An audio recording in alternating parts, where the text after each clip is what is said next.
অধ্যায় 571 বিশাল চাপ। অড্রে হল শুধু পুরনো লোকগানটার কথা উল্লেখ করল, কিন্তু সে গানের ভিতরের কথা বিস্তারিত বলল না। তার ভয় ছিল জ্ঞানী ম্যাম হারমিট হয়তো জায়গাটার আসল অবস্থান আন্দাজ করে ফেলবে। সে শুধু বলল কিভাবে তার মাথায় একটা আইডিয়া এসেছিল, আর কিভাবে সে একটা সাইকোলজিক্যাল কিউ ব্যবহার করে স্বপ্নের মধ্যে নিজের সচেতনতা ধরে রেখেছিল, তারপর শুরু করেছিল এক জাদুকরী যাত্রা। সাইকোলজিক্যাল কিউ বসাতেও জানে।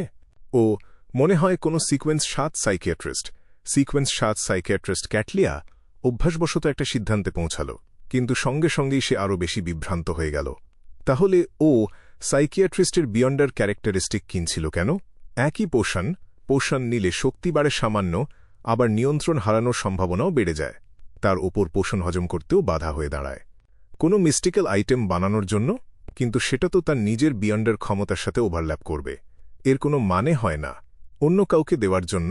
ক্যাটলিয়া এসব ভাবতে ভাবতেই অড্রে তার এলোমেলো স্বপ্নের কথা বলা শুরু করল, আর বলল কিভাবে সে নিজের সচেতনতার একদম প্রান্তে পৌঁছে গিয়েছিল। তারপর সে মিস্টার ফুলের কাছ থেকে শেখা কনজুরিং পদ্ধতি ব্যবহার করে একটা সিঁড়ি বানিয়েছিল, যেটা নিচের দিকে নেমে গিয়েছিল। সে আস্তে আস্তে নিজের সচেতনতার গভীরে ডুব দিচ্ছিল।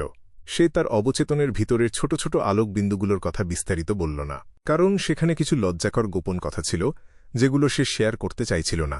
সে শুধু তার একাকী, লম্বা, শেষবিহীন যাত্রার কথা বলল, আর বলল চারপাশের ধূসর কুয়াশার ভিতরে কেমন সব দানব লুকিয়েছিল যেগুলো তার ওপর বিশাল চাপ ফেলছিল। সে বলল কিভাবে কয়েকবার সে প্রায় ভেঙে পড়েছিল, কোনো মতে নিজের বিয়ন্ডার ক্ষমতার জোরে সে টিকেছিল। তারপর সে পৌঁছেছিল সেই জায়গায় যেখানে অবশেষে সে দেখল এক মায়াবী সমষ্টিগত অবচেতনের সাগর। মানব পথিকদের স্মৃতির ছাপ, চারপাশের প্রাণীদের চেতনার ছড়িয়ে পড়া আর প্রতিফলন, সবকিছু অড্রের গোছানো আর শান্ত বর্ণনায় উঠে এল। তারপর সেটা স্থির হল সেই ধূসর পাথরের আঁশওয়ালা ড্রাগনের ওপর, যেটা সেই সমষ্টিগত অবচেতনের সাগর থেকে উড়ে বেরিয়ে এসেছিল। সমষ্টিগত অবচেতনের সাগরে একটা ড্রাগন থাকে? কি জাদুকরী, কি সুন্দর একটা যাত্রা! যদিও মিস জাস্টিস কোনো শত্রু বা বিপদের সামনে পড়েনি, তবু কেমন যেন একটু অবাস্তব মনে হচ্ছে ফোর্সওয়াল হঠাৎ একটা বইয়ের নাম মাথায় এনে বলল, মিস জাস্টিস ড্রিম ট্যুর। সব গুটিয়ে আনতে আনতে অড্রে চারদিকে তাকালো আর জিজ্ঞেস করল, লেডিজ অ্যান্ড জেন্টলম্যান, আপনাদের কারো কোনো সাজেশন আছে? আপনারা কি মনে করেন ড্রাগনের সেই city of miracles, life said ও কি ওই সমষ্টিগত অবচেতনের সাগরে লুকানো? আমি যদি আরও খুঁজতে চাই, তাহলে কি মাথায় রাখতে হবে? কি আগাম প্রস্তুতি নিতে হবে? দ্য হ্যাংডম্যান আলজার একবার দ্য হারমিটের দিকে তাকালো, তারপর গম্ভীর গলায় বলল, আমি মনে করি তোমার আর সামনে এগোনো উচিত না। এটা ভীষণ বিপজ্জনক একটা কাজ। রেকর্ড অনুযায়ী বেশিরভাগ ড্রাগনই রক্তমাংসের প্রাণী, এমনকি মাইন্ড ড্রাগনও।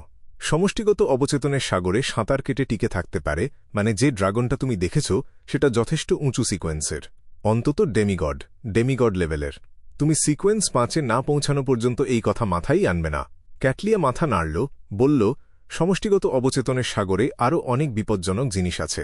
মানবজাতির জমে থাকা সব অশুভ চিন্তা, সব আকাঙ্ক্ষা যা সোল বডিকে কলুষিত করতে পারে, প্রাচীনকাল থেকে জমে থাকা সব ভয়ঙ্কর স্মৃতি যা সমুদ্রের ঝড় আর ঢেউয়ের মতো গর্জায়, এসব তোমাকে ভয়ানক মানসিক আঘাত দেবে। হয়তো তুমি আর কোনোদিন জেগেই উঠতে পারবে না। আর একটা কথা, ওটা সব প্রাণীর সমষ্টিগত অবচেতনের সাগর, শুধু মানুষের না। ভিতরে হয়তো এভিল স্পিরিট, এভিল গড বা কোনো ভয়ঙ্কর সত্তার চেতনাও লুকিয়ে আছে। ওগুলো বিশাল ঘূর্ণির মতো, জাহাজও গিলে ফেলতে পারে। সমষ্টিগত অবচেতনের সাগর পাড়ি দেওয়ার মতো বিয়ন্ডার ক্ষমতা সত্যিকারের না পাওয়া পর্যন্ত হঠাৎ করে এত গভীরে নামতে যেও না। অড্রে যে কত আশা নিয়ে বসেছিল, তার মন একদম খারাপ হয়ে গেল। তবু সে স্বীকার না করে পারল না যে মিস্টার হ্যাংডম্যান আর ম্যাম হারমিট একদম যুক্তি দিয়ে আন্তরিকভাবেই কথা বলেছে। সে চুপ করে একটা লম্বা শ্বাস নিল, মনে মনে বলল, অড্রে, জেদ করো না। সিকোয়েন্স 5 হওয়ার পর আবার চেষ্টা করো। সে একবারও ভাবল না সিকোয়েন্স 5 হওয়া কতটা কঠিন। ওই লেভেলে গিয়ে তো মানুষ 7 জন পাইরেট অ্যাডমিরালের একজন হওয়ার জন্য লড়াই করে, এমনকি 7 জনকে 8 জন বানিয়ে দেওয়ার সম্ভাবনাও তৈরি হয়। অড্রের চোখে ব্যাপারটা সহজ ছিল। মিস্টার ফুল আর ট্যারোট ক্লাব পাশে আছে। সাবধানে আর ঠান্ডা মাথায় চললে, অহেতুক রিস্ক না নিলে 1-2 বছরের মধ্যে সে নিশ্চিত ওই লেভেলে পৌঁছে যাবে। শুধু ডেমিগড হওয়ার দরজাটাই খোলা একটু কঠিন। ম্যাম হারমিট অনেক কিছু জানে, খুব জ্ঞানী। অড্রে শেষ একটু আশায় টেবিলের শেষ মাথায় মিস্টার ফুলের দিকে তাকাল। সে আশা করছিল এই ঈশ্বরসদৃশ সত্তা হয়তো মিস্টার হ্যাংডম্যান বা মাম হার্মিটের চেয়ে আলাদা কোনো সাজেশন দেবে। আমার দিকে তাকিও না, আমি কিছুই জানি না। ক্লাইন মোরেত্তি যথাসাধ্য চোখ না পিটপিট করে রইল। চেতনা, অবচেতন, সমষ্টিগত অবচেতন, এসব নিয়ে তার বোঝাপড়া এখনও শুধু সেই তত্ত্বের পর্যায়েই আটকে যেটা স্পিরিট মিডিয়াম ডেলি একবার তাকে বলেছিল। এর বেশি সে কিছুই বোঝে না। তার নিজের স্বপ্নেও মাঝে মধ্যে কেউ ঢুকে পড়ে, তবু সচেতনতা ধরে রেখে স্বপ্নের বাইরের জগৎ ঘুরে দেখার কথা তার কোনোদিন মাথাতেই আসেনি। তাহলে মিস জাস্টিসকে সে কি সাজেশন দেবে? আসলে এ ব্যাপারে তার মাথায় স্বাভাবিকভাবেই একটা আইডিয়া এসেছিল, কিন্তু কোনো যাচাই বাছাই ছাড়া সেটা সত্যিই কাজ করবে কিনা সে নিশ্চিত ছিল না। আগে আত্মবিশ্বাস না থাকলেও সে একটু আবছাভাবে কিছু একটা বলে দিতে পারত, কিন্তু এখন অ্যাডমিরাল অফ স্টার্স ক্যাটলিয়া পাশে বসে দেখছে। সে যত বেশি কথা বলবে, ভুল করার সম্ভাবনা তত বাড়বে। কম কথা বললে কম ভুল হবে, আর একদম চুপ থাকলে ভুল করার কোনো সম্ভাবনাই থাকবে না। কি চাপদায়ক একটা নতুন মেম্বার! ক্লাইন মনে মনে একটা দীর্ঘশ্বাস ফেলল। সে একটা কথাও বলল না, শুধু মুখে একটা হালকা মৃদু হাসি ধরে রাখল। সে যদি গ্রে ফগের উপরে না থাকত, যদি সে স্পিরিট বডির রূপে না থাকত, তাহলে এমন কঠিন অভিনয় করতে গিয়ে তার চোখের পাশের পেশিগুলো হয়তো খিঁচ ধরিয়ে দিত। মিস্টার ফুলের কোনো সাজেশন নেই। অড্রে হতাশ হয়ে চোখ সরিয়ে নিল। সমষ্টিগত অবচেতনের সাগর, এক্ষুনি আবার ঘুরে দেখার স্বপ্ন সে আপাতত মাথা থেকে সরিয়ে রাখল। এই মুহূর্তে দ্য মুন এমলিন, যে অনেকক্ষণ ধরেই অধৈর্য হয়ে উঠছিল, একটু গলা পরিষ্কার করল। আমি আমাদের স্যাঙ্গুইনদের হাতে হাতে চলে আসা ইতিহাস সিরিয়াসলি ঘেঁটে দেখেছি। স্যাঙ্গুইন ও আসলেই একটা ভ্যাম্পায়ারদের আশ্রয় দেওয়া, তাদের চার্চে টেনে নেওয়া সত্যিই চার্চ অফ আর্থ মাদারের একটা ঐতিহ্য। ক্যাটলিয়া মাথা নাড়ল, এমনভাবে শুনল যেন খুব মনোযোগ দিয়ে শুনছে। মনে মনে সে ভাবল তার আগের কিছু সিদ্ধান্তে সামান্য রদবদল দরকার। দ্য মুন সরাসরি নিজের পরিচয় দিয়ে দিল। এর মানে কি এই, মিস্টার ফুলের বাইরের জগতেও এমন প্রবল ডিটারেন্স আছে যে মেম্বাররা তথ্য ফাঁস হওয়ার ভয়ও পায় না। মনে হচ্ছে আমার নিজের পরিচয়ও পুরোপুরি লুকিয়ে রাখা লাগবে না। এমলিন একটু থামল, দ্য সানের দিকে একবার তাকাল, তারপর থুতনিটা একটু উঁচু করল। ক্যাটাক্লিজমের আগে কোনো সিটি অফ সিলভার ছিল না, ছিল শুধু কিংডম অফ সিলভার। আর কেউ এমন সন্দেহ ছুড়ে দিলে ডেরিক বার্গ সঙ্গে সঙ্গে পাল্টা জবাব দিত। বলত, সিটি অফ সিলভারের মানুষরাই কিংডম অফ সিলভারের বংশধর। সে মিথ্যা কিছু বলেনি। কিন্তু মিস্টার মুনের দিকে এক নজর তাকিয়ে তার গর্বিত ভাব দেখে ডেরিক মুখ ঘুরিয়ে নিল। মনে হল ব্যাখ্যা দেওয়াটা তার জন্য মানহানিকর। সিটি অফ সিলভারের ইতিহাসই যে স্বীকার করে না, এমন একটা অহংকারী ভ্যাম্পায়ারকে আমি কেন বিশ্বাস করাতে যাব? ডেরিক মনে মনে ভাবল।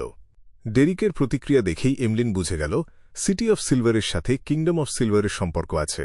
সে জিভ দিয়ে একটা ছোট্ট টস আওয়াজ করল, বলল, কিংডম অফ সিলভারের আসল ফেইথ জায়ান্ট কিং অরমির ছিল না, ছিল তার রানী ওমেবেলা। ওমেবেলা? ডেরিক মাথা ঘুরিয়ে বলে ফেলল, আমাদের সিটি অফ সিলভারের কোনো রেকর্ডে সব নেই।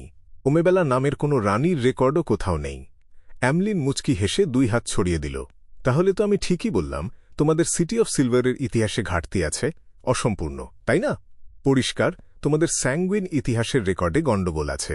এত ঘুরিয়ে পেঁচিয়ে এটা প্রমাণ করলে তোমার মতো ভ্যাম্পায়ারকে বলবো লজিক ক্লিয়ার, নাকি বলবো রাগ পুষে রাখা টাইপের? ক্লাইন হাসি চেপে রাখল। এমলিন হোয়াইটকে ভালো করে দেখার ইচ্ছাটাও দমন করল। দ্য মুন আর দ্য সান এর এই বাকবিতণ্ডায় তার বড় লাভ হল। সে জানল giant queen, the goddess of হারভেস্টের নাম ওমেবেলা। দ্য সান ডেরিক ঠিক যখন মিস্টার মুনকে পাল্টা জবাব দিতে যাচ্ছিল, তখনই সে শুনল ম্যাম হার্মিট মুখ খুলেছে। ওমেবেলা হল সেকেন্ড ইপক এর গডেস অফ হারভেস্ট। সে জায়েন্ট কিংস কোর্টের রানীও। কথিত আছে সেকেন্ড ইপকের শেষে সে ধ্বংস হয়ে গিয়েছিল, কিন্তু এটা যাচাই করার কোনো উপায় নেই, কারণ তার লাশ বা কোনো অবশেষ আজ পর্যন্ত কেউ দেখেনি। গডেস অফ হারভেস্টের নাম সত্যি ওমেবেলা। ডেরিক হতবাক হয়ে গেল। সে পাল্টা জবাব দিতে চাইল, কিন্তু একটা কথাও মুখ দিয়ে বেরোল না, কারণ এই ঘটনা প্রমাণ করে দিল সিটি অফ সিলভারের ইতিহাসে অনেক ফাঁক আছে। তার ভিতরে একটা চাপা কষ্ট আর অপমান ভর করল। এমলিন এটা দেখে মনে মনে খুব মজা পেল। তার বুকের ভিতর থেকে একটা পরিতৃপ্তি উঠে এল। আরও একটু গল্পগুজবের পর ট্যারোট গ্যাদারিং শেষ হল। ক্লাইন হাসি মুখে বলল, সবাই আবার আগামী সপ্তাহে দেখা হবে। আপনার ইচ্ছা পূরণ হোক। অড্রে সঙ্গে সঙ্গে উঠে দাঁড়িয়ে মাথা নোয়াল। বাকিরাও দেরি করল না, এমনকি the hermit ক্যাটলিয়াও।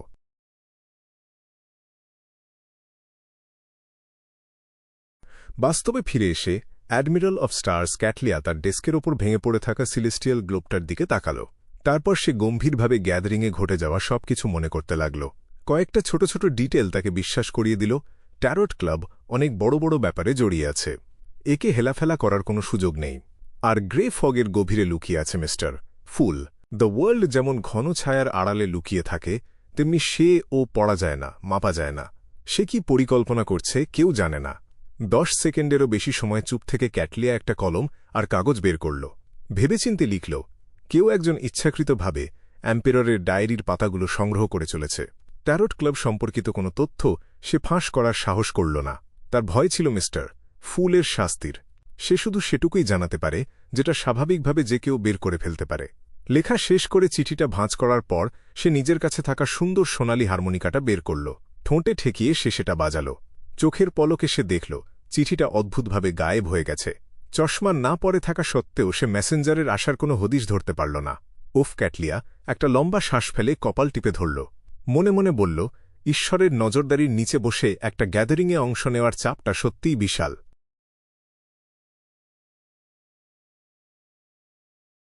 Admiral of stars যোগ দেওয়ার পর দ্য ফুল হিসেবে আমার উপর চাপটাও অনেক বেড়ে গেছে। ক্লাইন গ্রে ফগের ওপর বসে তার কপালের দুপাশ ডলল। তারপর সরাসরি আসল জগতে ফিরে এলো। সে মিস জাস্টিসের সেই আইডিয়াটা একবার নিজে চেষ্টা করে দেখতে চাইল, যেটা সে নিজের স্বপ্ন ঘুরে বের করেছিল।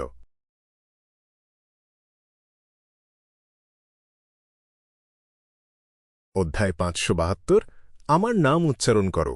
কিছু টুকটাক কাজ শেষ করে ক্লাইন তার বন্ধ শোবার ঘরের দরজা খুলল। সে বসার ঘরের দিকে তাকাল। দেখল ডানিটজ একটা হেলান চেয়ারে গভীর ঘুমে। আগেই শব্দ পেয়েছিল বটে, তবুও ক্লাইন একটু খোঁচা না দিয়ে পারল না মনে মনে। এখনও তো বিকেল 4টাও বাজেনি। রেডিও ট্রান্সিভার আর পাহারা দিতে হয় না বলে এই লোকটা একেবারে নিজেকে ছেড়ে দিয়েছে নাকি? একটু ভাবতেই ক্লাইনের ঠোঁটে আস্তে আস্তে হাসি ফুটল। মনে হল এটাই তো সে চাইছিল। স্বপ্নের ভেতর সচেতন থাকতে হলে দরকার অন্য কেউ তার চেতনায় ঢুকুক। সাধারণত তার নিজের স্বপ্নগুলো এলোমেলো, ঘোলাটে। তাই একা একা এই পরীক্ষাটা সে চালাতে পারবে না।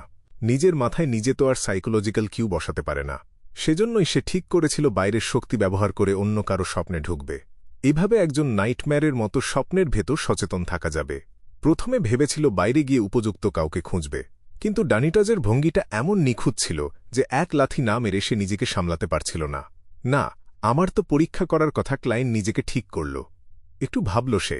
ড্রিম চার্ম ব্যবহার করল না। সিকোয়েন্স 7 পাইরোমেনিয়াক, পুরনো নামে ফায়ার মেজ ব্লেজিং ডানিটজের আত্মিক অনুভূতি একেবারে ফেলে দেওয়ার মতো না। প্রকৃতির শক্তি জাগায় এমন কোনো মন্ত্র যদি ক্লাইন আস্তে করেও পড়ে, ডানিটজ নিশ্চিত জেগে যাবে। তখন সময়মতো সরে যেতে পারবে কিনা সেটাই বড় প্রশ্ন। কিছুক্ষণ ভেবেচিন্তে ক্লাইন তৈরি করে রাখা আরেকটা জিনিস বের করল। একটা রত্নের মতো কালচে, গভীর কিছু, কোনো এক নাইটম্যারের রেখে যাওয়া বিয়ান্ডার ক্যারেক্টারিস্টিক। মেরিওনেটিস্ট রোসাগোর অল ব্ল্যাক আইয়ের মতোই এটাকেও কিছুটা কাজে লাগানো যায়। তবে মিস্টিক্যাল আইটেমের তুলনায় এটার ক্ষমতা অনেক কম। যেমন এই নাইটম্যার ক্যারেক্টারিস্টিক দিয়ে ক্লাইন ইনের ঘরে বসে শহরের আরেক প্রান্তের কারো স্বপ্নে ঢুকতে পারবে না। জোর করে কাউকে স্বপ্নের ভেতরে টেনে আনাও সম্ভব না। কিন্তু কাছাকাছি থাকা কারো স্বপ্নে সবচেয়ে সাধারণভাবে ঢোকা এটুকু সহজেই করতে পারবে। ক্লাইন কালচে রত্নটা হাতে ধরল। নিজের আত্মিক শক্তি ছড়িয়ে দিল। চোখের সামনে অলিক একটা অন্ধকার দ্রুত ছড়িয়ে পড়ল। পুরো দৃষ্টিটা ভরে গেল। সামনে থাকা সবকিছু ঢেকে গেল ডানিটজ। আর সেখানে কোনো মানুষের আকার ছিল না। ছিল ডিম্বাকৃতির এক আলোর পিণ্ড। ক্লাইন সঙ্গে সঙ্গে নিজের আত্মিক শক্তি বাড়িয়ে দিয়ে সেটার সঙ্গে যোগাযোগ করল। কোনো পূর্ব ইঙ্গিত ছাড়াই চারপাশে নানান দৃশ্য ভেসে উঠল। ঝলকের মতো ছুটতে ছুটতে শেষে এসে থামল একটা জাহাজে। জাহাজটা কয়েক ডজন মিটার লম্বা। ধোঁয়া উড়ানো চিমনি, পুরো খাটানো বিশাল পাল। ডেকটা এত মসৃণভাবে ঘষে চকচকে করা যে রোদ পড়লে স্বর্ণমুদ্রার মতো ঝলমল করে। মূল কামানটার নিচে দাঁড়িয়ে আছে ডানিটজ, বুকে হাত গুটানো। আরাম করে নাবিকদের তাড়া দিচ্ছিল সে। মাঝে মাঝে চেঁচাচ্ছিল, ওই জায়গাটা আবার ঘষো। কুত্তার বাচ্চা, পুরনো ফেইশাকের অভিধান নকল করতে চাও নাকি? এই লোকটা তো গোল্ডেন ড্রিমে বেশ ভালোই ভাব মারছে। ক্লাইন স্বপ্নের মালিককে পাত্তা দিল না। সে জাহাজের আরেক প্রান্তে উড়ে চলে গেল। একটা আড়াল জায়গা খুঁজে ডেকে নামল। নিজের আত্মিক অনুভূতিটা পরখ করার জন্য তৈরি হল। পরীক্ষাটা সহজ। সে জানতে চাইছিল স্বপ্নের ভেতর দ্য ফুলের সম্মান নামক নাম উচ্চারণ করলে সেটা কাজ করে কিনা। সে জানতে চাইছিল কারো প্রার্থনা সে টের পায় কিনা। এতে যদি কাজ হয় তাহলে মিস জাস্টিস যৌথ অবচেতনের সাগরে কোনো বিপদে পড়লে এই পদ্ধতিতে সাহায্য চাইতে পারবে। পিঠটা একটু টানটান করে ক্লাইনের মুখ ধীরে ধীরে গম্ভীর হল। সে আস্তে করে বলল, এই যুগের অংশ নয় এমন দ্য ফুল, ধূসর কুয়াশার উপরের রহস্যময় শাসক, সৌভাগ্যের নিয়ন্ত্রক, king of yellow and black. Hermes ভাষায় শব্দগুলো উচ্চারণ করে ক্লাইন খুব দ্রুতই দ্য ফুলের সম্মান নামক নাম উচ্চারণ শেষ করল, কিন্তু সে কোনো অলিক প্রার্থনার সারি শুনতে পেল না। কাজ করে না। ক্লাইন ভ্রু কুঁচকে ভাবল। সে বিশ্লেষণ করল, আসলেই কি অসম্ভব, নাকি কোথাও তার ভুল হয়েছে? হ্যাঁ, স্বপ্নের ভেতরে উচ্চারণ করলে আসলে কোনো শব্দই হয় না। শুধু হার্মিস ভাষাই যথেষ্ট না। প্রার্থনার মতো প্রভাব পেতে হলে ব্যবহার করতে হবে এমন ভাষা যা প্রকৃতির শক্তিকে জাগাতে পারে, যেমন প্রাচীন হার্মিস। এটা ঠিক যেন আমার বেনামি অ্যাকাউন্টের পাসওয়ার্ড নকল করার মতো। ক্লাইন আস্তে মাথা নাড়ল। প্রাচীন হার্মিসে নিজের সম্মান নামক নাম উচ্চারণ করতে শুরু করল সে। দুর্ঘটনার ভয় তার ছিল না। ভয় ছিল একটাই, প্রকৃতির শক্তি জেগে উঠলে ব্লেজিং ডানিটস ঘুম থেকে উঠে যেতে পারে।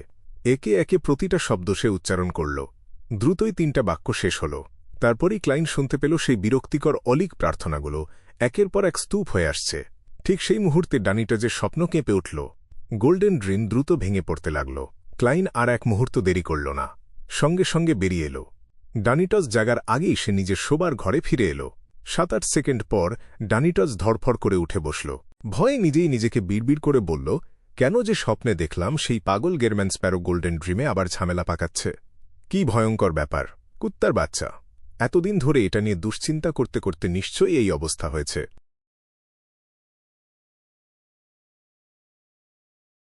শোবার ঘরের ভেতরে ক্লাইন তখন ঘড়ির কাঁটার উল্টো দিকে 4 পা হেঁটে গিয়ে ধূসর কুয়াশার উপরে চলে এসেছে। কোনো বিস্ময় ছাড়াই সে দেখল দ্য ফুলের উঁচুপিঠ চেয়ারের পাশে একটা ঢেউয়ের মতো আলো দুলছে। তার ভেতরে দেখা যাচ্ছিল স্বপ্নে নিজের সেই দৃশ্য সত্যিই কাজ করে। প্রাচীন হার্মিস বা জতুনের মতো ভাষায় দ্য ফুলের সম্মান নামক নাম উচ্চারণ করলে এখনও সাড়া পাওয়া যায়। অবাক হওয়ার কি আছে? কেন কেউ কেউ কিছু না করেও হঠাৎ ঘুমের মধ্যে মারা যায়? হয়তো তারা দিনে কোনো লেখা পড়ছিল বা কোনো প্রতীক মাথায় গেঁথে রেখেছিল, আর স্বপ্নের মধ্যে অজান্তে সেগুলো নকল করে ফেলেছিল। এই দুনিয়ার বিপদ ঠেকানোর সত্যিই উপায় নেই। ক্লাইন ঢেউ আলোটা মিলিয়ে দিল। ভাবল, পরীক্ষার ফল মিস জাস্টিসকে জানাবে কিনা। পরে জানালে দ্য ফুলের ভাবমূর্তির একটু ক্ষতি হবে, কিন্তু মিস জাস্টিস তো এমন এক মেয়ে, কৌতূহল তার বিশাল। মিস্টার হ্যাংডম্যান আর অ্যাডমিরাল অফ স্টার্স বহুবার সাবধান করলেও এখন একটু পরিণত হলেও ঝুঁকি নেওয়ার সম্ভাবনা থেকেই যায়। অবশ্য কিছু হলে সেটা ওর নিজের দায়, আমার সাথে এর কোনো সম্পর্ক নেই। ক্লাইনের মনে পড়ে গেল দ্য ফুলের প্রতি মিস জাস্টিসের সেই ভক্তি, ওর হাসি খুশি আশাবাদী ভাবটা যা তাকে আনন্দ দেয়, আর ট্যারট ক্লাবের সারাটা সময় ধরে ওর অবদান। শেষে সে আত্মপরিহাসের সুরে দীর্ঘশ্বাস ফেলে বলল, ওকে জানাতেই হবে, সাবধান করতেই হবে। এটাই ভিআইপিদের আতিথেয়তা। সিদ্ধান্ত নিয়ে ক্লাইন আর দেরি করল না। তার আত্মিক শক্তি ছড়িয়ে দিয়ে মিস জাস্টিসকে প্রতীকরূপে ফুটে থাকা সেই গাঢ় লাল তারাটা স্পর্শ করল।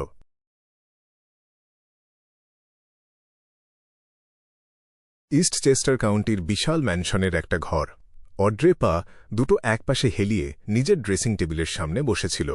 মিস্টার হ্যাংড ম্যান আর ম্যাম হার্মিটের বলা কথাগুলো সে মনে মনে গুছিয়ে নিচ্ছিল। দুজন সিনিয়র বিয়ন্ডারের সাবধানবাণী শুনে হঠাৎ একটা ব্যাপার তার মাথায় খেল। সাইকোলজি অ্যালকেমিস্টসের মধ্য আর উপরের সারির লোকেরা যে জানত না, এমন না।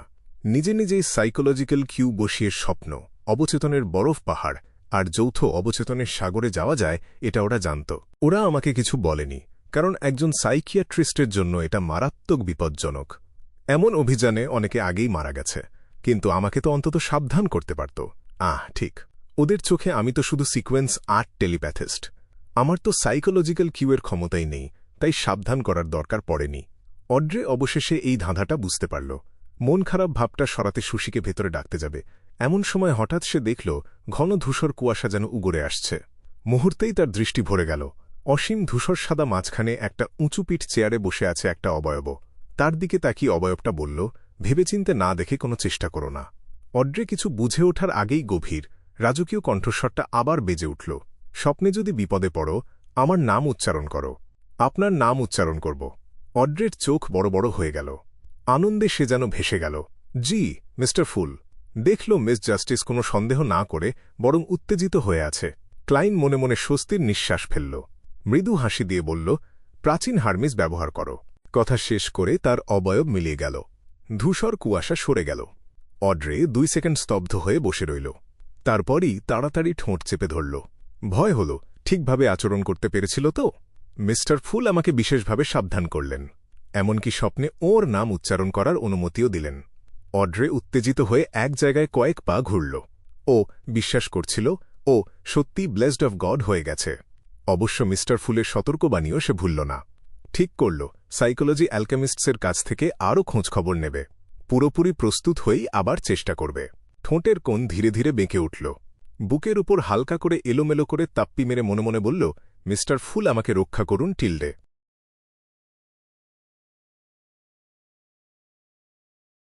ধূসর কুয়াশার উপরে ক্লাইন এবার আরেকটা বিষয় নিয়ে ভাবতে শুরু করল। লাল চুলের হেলেন, যার মাথার দাম 1000 পাউন্ড, সে আসলে ভাইস অ্যাডমিরাল এলমেন্ট ট্রেসির সাথে জড়িত। ট্রেসি চিলাঙ্গোসের পুরো ক্রু দখল করে নিয়েছে। ফ্ল্যাগশিপ বদলে এখন তার ব্ল্যাক ডেথ। আর চিলাঙ্গোস আগে লুট করেছিল জিমি নেকার নামের এক ধনকুবেরকে। সেই ধনকুবের আগে ডেথের ক্রনিকলের কিছু অংশ হাতে পেয়েছিল। সেগুলো এসেছিল এক বালাম রাজপরিবারের সমাধি থেকে। এই তথ্য এসেছে ক্রিপিং হাঙ্গারের ভেতরে থাকা সেই নাইটমেয়ারের কাছ থেকে। মিস্টার আইজেকের কিছুটা উপকার হতে পারে এতে। পাশাপাশি আমিও ব্যাপারটা একটু খতিয়ে দেখতে পারি। লাল চুলের হেলেনকে খুঁজে পাওয়ার আরেকটা কারণ পেয়ে গেল ক্লাইন। প্রথমে ভেবেছিল জাদুর আয়না অ্যারোডেস ব্যবহার করে ওকে খুঁজে বের করবে, কিন্তু এখন ঠিক করল সি গডের ভক্তদের নামিয়ে দেবে অনুসন্ধানে। আগে 1000 পাউন্ডের জন্য রিভিলেশন পাঠানোটা একটু লজ্জার মতোই ছিল, কিন্তু এখন যেহেতু একজন পাইরেট অ্যাডমিরাল জড়িত, লোকজন অন্তত আন্দাজ করবে এর পেছনে কোনো গোপন উদ্দেশ্য আছে। ক্লাইন লাল চুলের হেলেনের ছবি সৃষ্টি করল, ডেকে আনল সি গড সেপ্টার।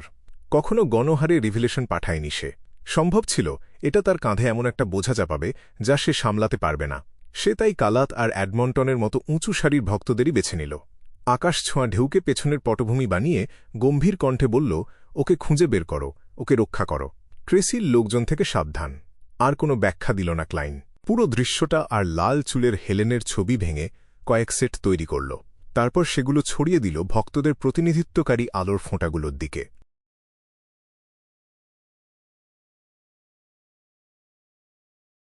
অধ্যায় 573, বাস্তবতার শিক্ষা। ব্লু মাউন্টেন আইল্যান্ডের একটা জঙ্গলে, যেখানে রেজিস্ট্যান্সের ঘাঁটি ছিল। হুইলচেয়ারে বসে কালাত তার টাক মাথাটা তুলল। গুহার মুখে ছড়িয়ে পড়া রোদের দিকে তাকাল সে। তার চোখে আনন্দ লুকানো যাচ্ছিল না। সে স্পষ্ট টের পাচ্ছিল যখন থেকে ঈশ্বর আবার ভূমির উপর আবির্ভূত হয়েছেন আর তাঁর 10টা আদেশ ঘোষণা করেছেন, তখন থেকে আগের রক্তপাত আর বিশৃঙ্খলা বদলে গেছে। মাঝে মাঝে তিনি তাদের পথ প্রদর্শন দেন, যেগুলো জ্ঞানে ভরা। আরও বড় কথা, তিনি সব জীবকে দেখেন এবং সমুদ্রের পরিস্থিতিতে নিজে থেকেই হস্তক্ষেপ করেন। রেজিস্ট্যান্স আর রোরস্টেডের সবাইকে সাহায্য করার জন্য, যাতে তারা একটা কঠিন কাঁটাময় পথ পার হয়েও কিছুটা আশার আলো দেখতে পারে। হয়তো এটাই তাঁর ভূমির ওপর আবার আবির্ভূত হওয়ার আসল, মানে কালাতমাত্র পাওয়া বাণীটার কথা ভাবল। সে অনুমান করল লাল চুলওয়ালা হেলেন নামের মেয়েটা ভাইস অ্যাডমিরাল আইলমেন্ট ট্রেসি আর সমুদ্রের শক্তিগুলোর জন্য একটা ভরকেন্দ্রের মতো। সে দেশগুলোর মাঝের ভারসাম্য নষ্ট করার চাবিকাঠি। আর শুধু পৃথিবীর পরিস্থিতিকে আরও বিশৃঙ্খল করে তুললেই রোরস্টেডের মানুষ মুক্তি পাওয়ার সুযোগ পাবে। কালাত একটা লম্বা শ্বাস নিল। তাড়াতাড়ি সে সি গডের কাছে প্রার্থনার জন্য একটা রিচুয়াল সাজাল। হেলেনের ছবিটা মনে আনল। সবকিছু করার পর সে সহজাতভাবে মাথা একপাশে ঘোরাল। মুখে একটা মিশ্র ভাব ফুটে উঠল। ওই দিকেই থাকত চার্চ অফ সি গডের হাই প্রিস্ট, যে রেজিস্ট্যান্সের একজন উঁচু পদের সদস্য। যদিও তারা বাণীগুলোর বিরুদ্ধে যাওয়ার সাহস করে না আর বিশাল পরিবর্তনও এনেছে, কিন্তু অনেক দিক থেকে এখনও তারা অতীতেই ডুবে আছে। তারা একগুঁয়ে, রক্ষণশীল, পশ্চাৎপদ আর বর্বর। তারা আরও সভ্য একটা চার্চকে গ্রহণ করতে চায় না। এভাবে চললে একদিন ঈশ্বর তাদের ছেড়ে দেবেন। কালাত মনের ভেতরের হাসিটা লুকাতে পারল না, যদিও তীব্র একটা যন্ত্রণাও অনুভব করল। সব ভক্তের প্রার্থনা দেখে কয়েকটা বেছে নিয়ে জবাব দেওয়ার পর ক্লাইন বাস্তব জগতে ফিরে এল। সে ঠিক করল বাইরে বের হবে, সত্যিকারের অভিনয়ের একটা সুযোগ খুঁজবে। যখন তার ডান হাত দরজার হাতলে রাখল, একটা হাস্যকর কিন্তু সম্ভাব্য চিন্তা মাথায় এল। আমার আসল লক্ষ্য তো লাল চুলওয়ালা হেলেনকে খুঁজে বের করা না। আমার লক্ষ্য এই সুযোগে ভাইস অ্যাডমিরাল আইলমেন্ট ট্রেসির কাছে পৌঁছানো, আর জিমি নেকার নামে সেই ধনকুবেরের কি হয়েছিল সেটা বের করা, যাতে ডেথের প্রাচীন বৃত্তান্তের অবস্থান জানতে পারি। মানে আমাকে শুধু লাল চুলওয়ালা হেলেনকে দিয়ে ভাইস অ্যাডমিরাল আইলমেন্ট ট্রেসিকে টোপ দিয়ে বের করতে হবে। ও আসল মানুষ কিনা সেটা আসলে কোনো ব্যাপার না। আমি নিজেই লাল চুলওয়ালা হেলেন সেজে যেতে পারি। ড্যানিয়েলকে দিয়ে স্ট্রংম্যান ওজিলের কাছে নিজেকে পাঠাতে পারি, পুরস্কার নিতে পারি, আর সহজেই ভাইস অ্যাডমিরাল আইলমেন্ট ট্রেসির সাথে দেখা করতে পারি। কি চমৎকার একটা পরিকল্পনা! ক্লাইন হঠাৎ মাথা নাড়ল, ধারণাটা বাতিল করার একটা কারণ খুঁজে পেল। যদিও আমি একজন ফেসলেস, কিন্তু মেয়ের সাজে আমি যেতে পারব না। নাকি ভেতরের এই প্রতিরোধটাকেও জয় করাটা অভিনয়ের একটা নীতি? আর আমি তো লাল চুলওয়ালা হেলেনকে চিনিই না। ও ওর মতো অভিনয় করলেও সেটা কাজ করবে না।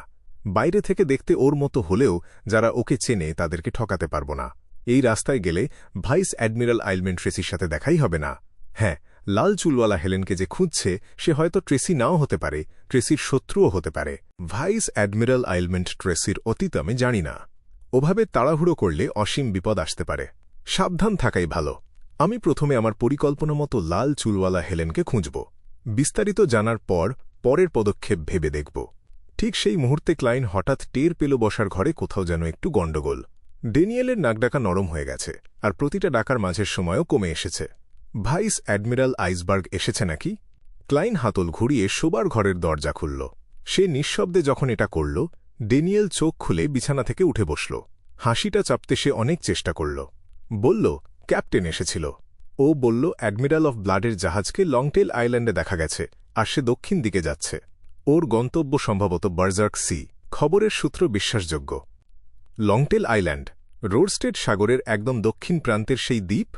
দেখা যাচ্ছে অ্যাডমিরাল অফ ব্লাড আগে বায়ামের দিকে আসছিল, কিন্তু কালভেতুয়া আর সি কিং ইয়ান কটম্যানের মধ্যকার লড়াই দেখে ভয় পালিয়েছে।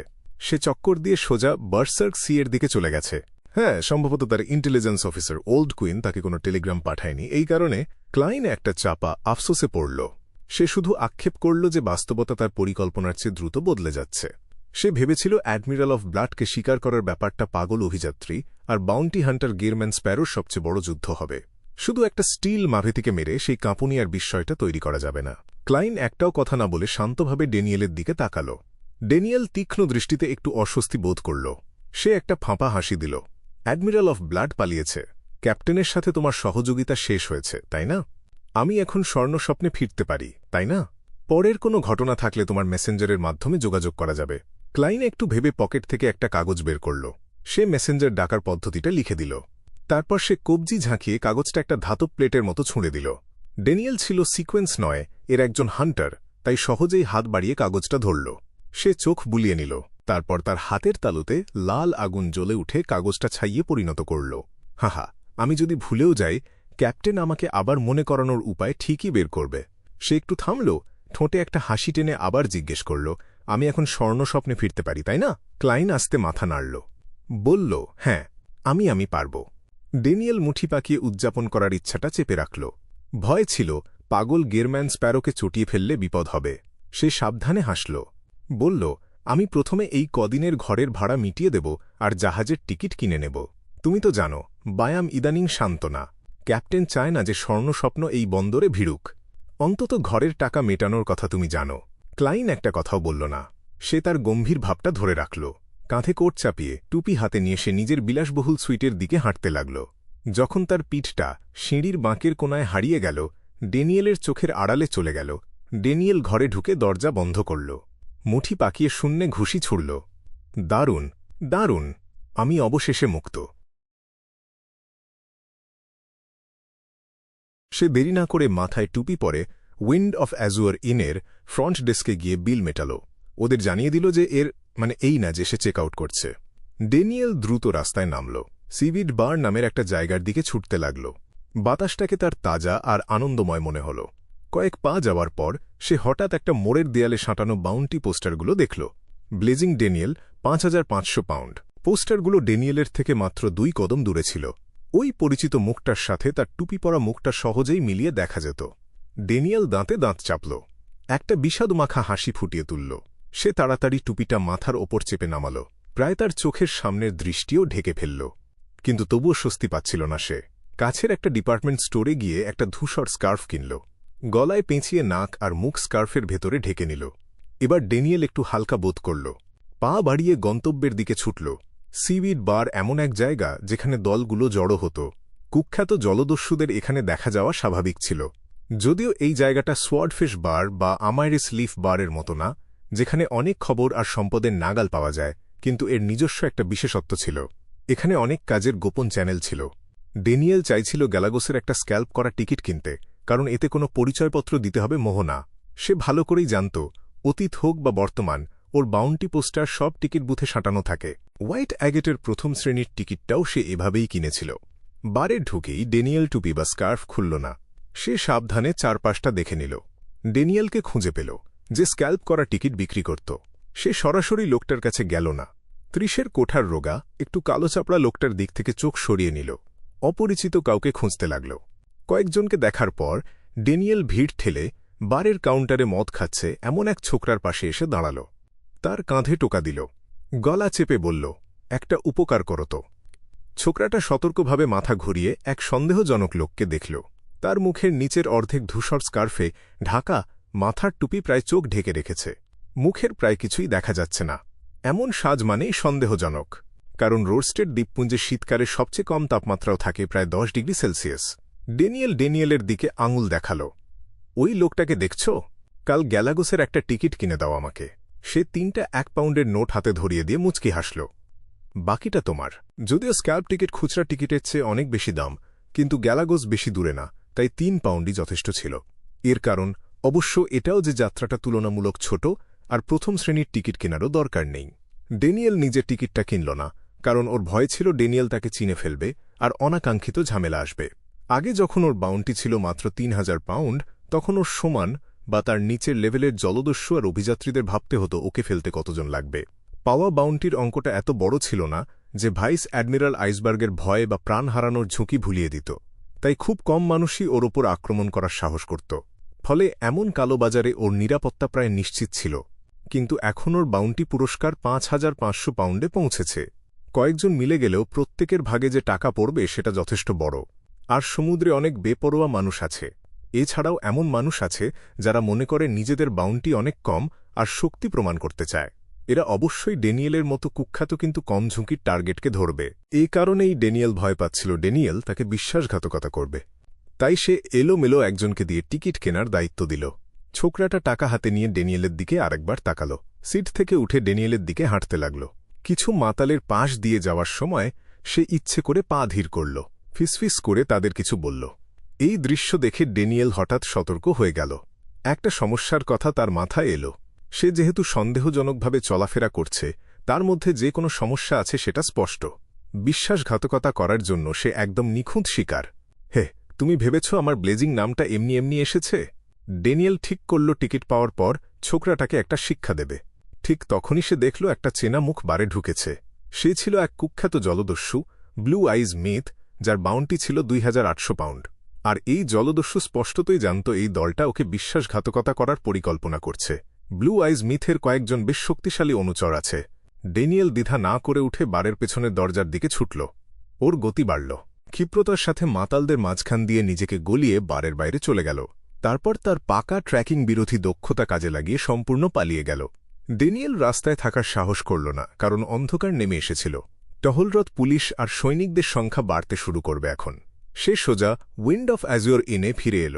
বিলাসবহুল সুইটের দরজা খুলে ভেতরে ঢুকল। ভেতরে দেখল গিরম্যান স্প্যারো গোধূলির রূপ উপভোগ করছে। ড্যানিয়েলের একটা চিন্তা মাথায় এলো। সে জোর করে একটা হাসি ফোটাল। একটা কথা ছিল, একটু আগে বলতে ভুলে গেছি। ক্যাপ্টেন জানতে চাইছিল, গ্যালাগোসে গিয়ে তার সাথে দেখা করতে তোমার কোনো আগ্রহ আছে কিনা? এই প্রশ্নটা সে এতক্ষণ গোপন রেখেছিল। সে ভেবেছিল ফিরে গিয়ে ক্যাপ্টেনকে বলবে যে গিরম্যান স্প্যারোর আগ্রহ নেই। কিন্তু এখন সে বুঝল, পাগল অভিযাত্রীর সঙ্গ ছেড়ে দিলে বায়ামে বেঁচে থাকার সম্ভাবনা তার খুবই কম।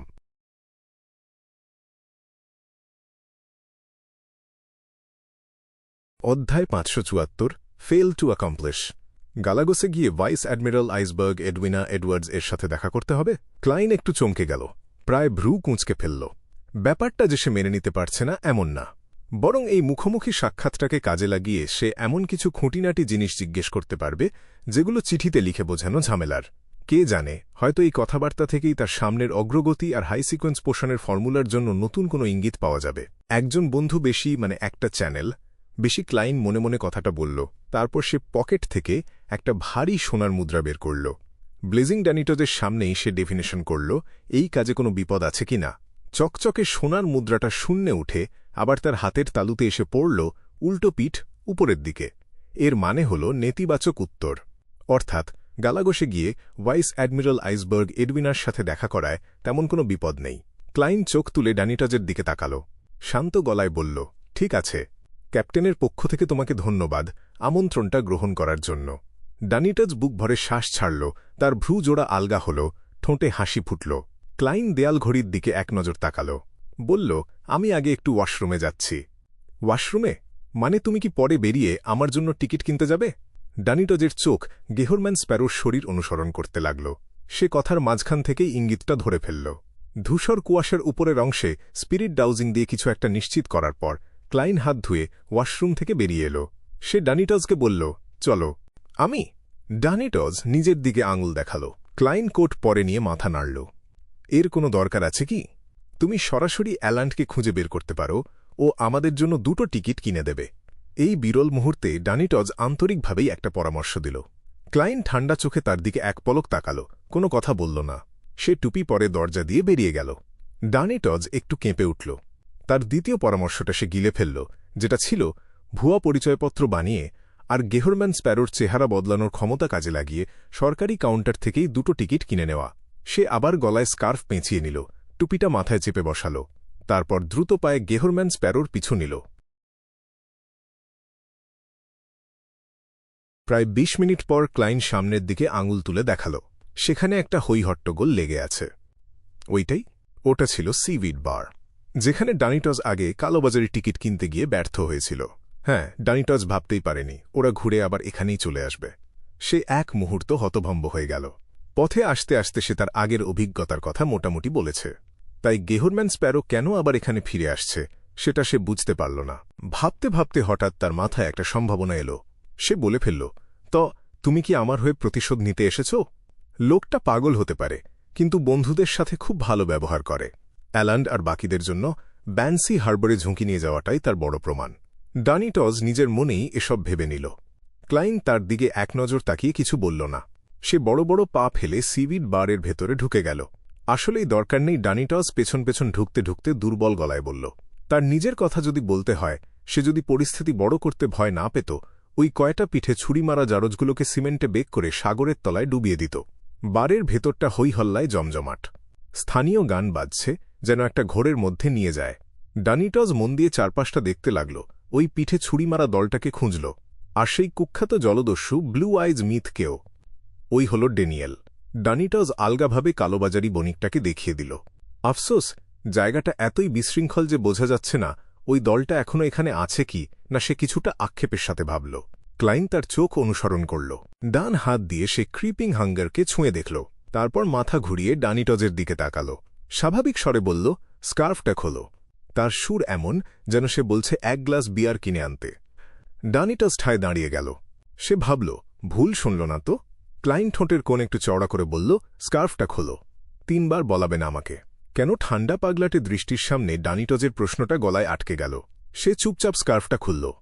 তার একটা অদ্ভুত অনুভূতি হল, যেন আশপাশের লোকজন তাকে মাপছে আর তাকে চিনে ফেলছে। 5500 পাউন্ডের পুরস্কার মাথায় থাকা সেই কুখ্যাত জলদস্যু ব্লেজিং ডানিজ হিসেবে।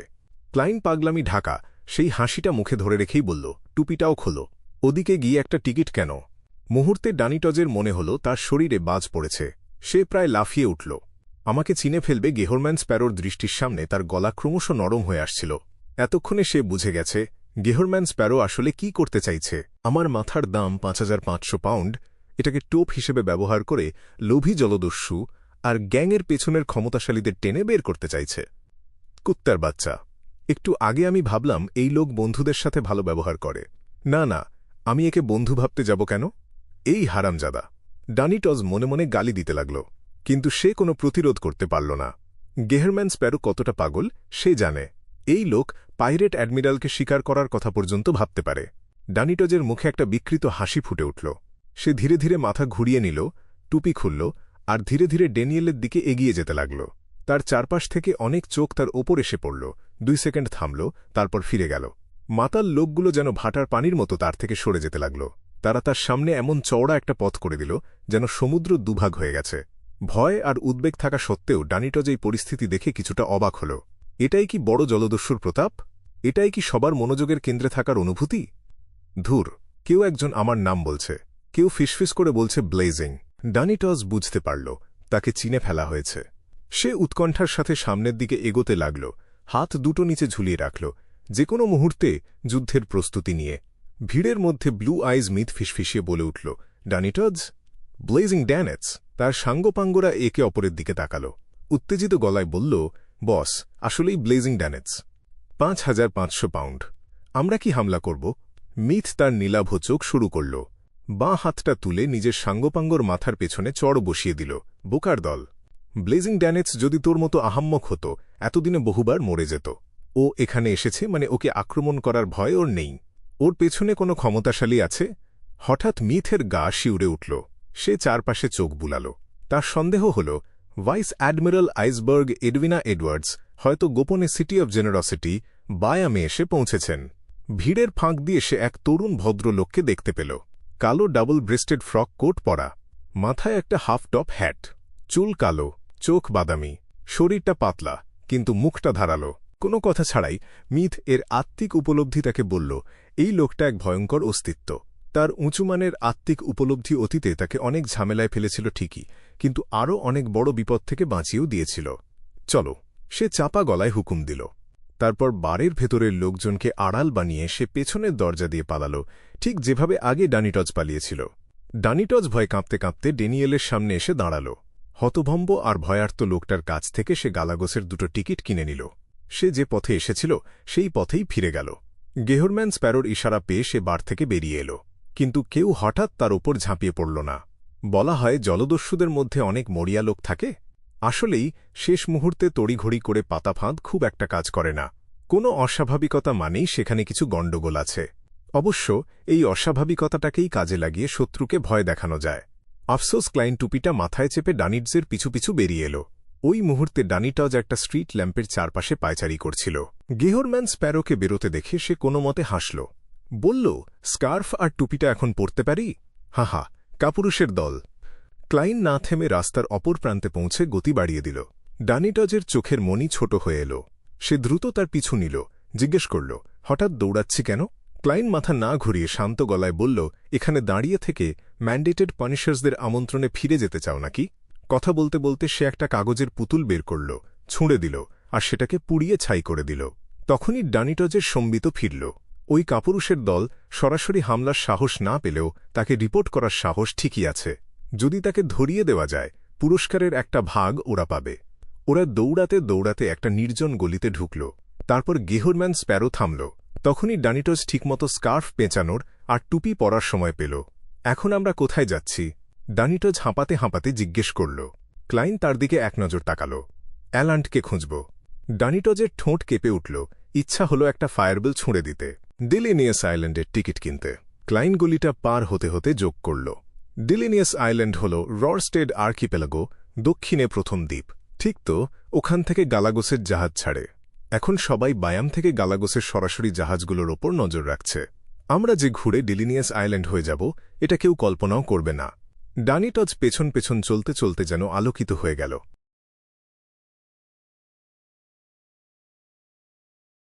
মঙ্গলবার সকালে ক্লাইন নিজেই ডানিটজকে ছদ্মবেশ পরিয়ে দিল। ডানিটজকে দেখাচ্ছিল এক মিশ্র রক্তের লোকের মতো, চোখে সোনার ফ্রেমের চশমা। যদিও ফেসলেসের ক্ষমতা ব্যবহার করার উপায় নেই, তবু ডানিটজ নিজে যেভাবে ছদ্মবেশ ধরতে পারে তার চেয়ে অন্তত 10 গুণ ভালো হয়েছে। ওরা ভালোয় ভালোয় জাহাজে উঠে গেল। দক্ষিণের ডিলিনিয়াস আইল্যান্ড হারবারের দিকে রওনা হল। যাত্রার সময় প্রায় 10 ঘণ্টা। হুশ! জাহাজটা বন্দর ছেড়ে সমুদ্রের দিকে এগিয়ে গেল। ঝলমলে রোদ, পাতলা মেঘ আর নীল আকাশের নিচে এই হাইব্রিড চালিত জাহাজটা ঠান্ডা হাওয়ার মধ্য দিয়ে নিঃশব্দে কোমল ঢেউ কেটে এগোতে লাগল সারা দুপুর পর্যন্ত। এই মুহূর্তে ক্লাইন কেবিনের ভেতরে বসে আছে। সে বুক অফ সিক্রেটসের কিছু লেখার ওপর চিন্তা করছে। ডানিটজ ঘরের মধ্যে পায়চারি করছে। সে ভাবছে, ফিরে গিয়ে তার সাঙ্গপাঙ্গদের কাছে কেমন করে গল্প ফাঁদবে। হঠাৎ ওদের চোখের সামনেটা অন্ধকার হয়ে এল। মনে হল একটা মেঘ হেসে যেন সূর্যটাকে ঢেকে দিয়েছে। ক্লাইন নিজের অজান্তেই বাইরে তাকাল। সে দেখল কোনো এক মুহূর্তে এক বিশাল ঘোর কালো পালতোলা জাহাজ পাশে এসে হাজির হয়েছে। প্রায় 100 মিটার লম্বা, পাল পুরোপুরি মেলা, পাশে সারি সারি কামান। জাহাজটা কাছে আসার আগেই অন্যদিকে ঘুরে গেল, কিন্তু তবু চারপাশটা এমন দেখাচ্ছিল যেন একটা কালো সূর্য পাশ দিয়ে চলে যাচ্ছে। ডানিটজের মুখে এক ভক্তি আর শঙ্কা মেশানো ভাব ফুটে উঠল। সাথে মিশেছিল একটা আকাঙ্ক্ষা আর ঘৃণার দৃষ্টি। সে দীর্ঘ একটা নিঃশ্বাস ছাড়ল। তারপর স্বপ্নাচ্ছন্ন গলায় ফিসফিসিয়ে বলল, কালো সম্রাট।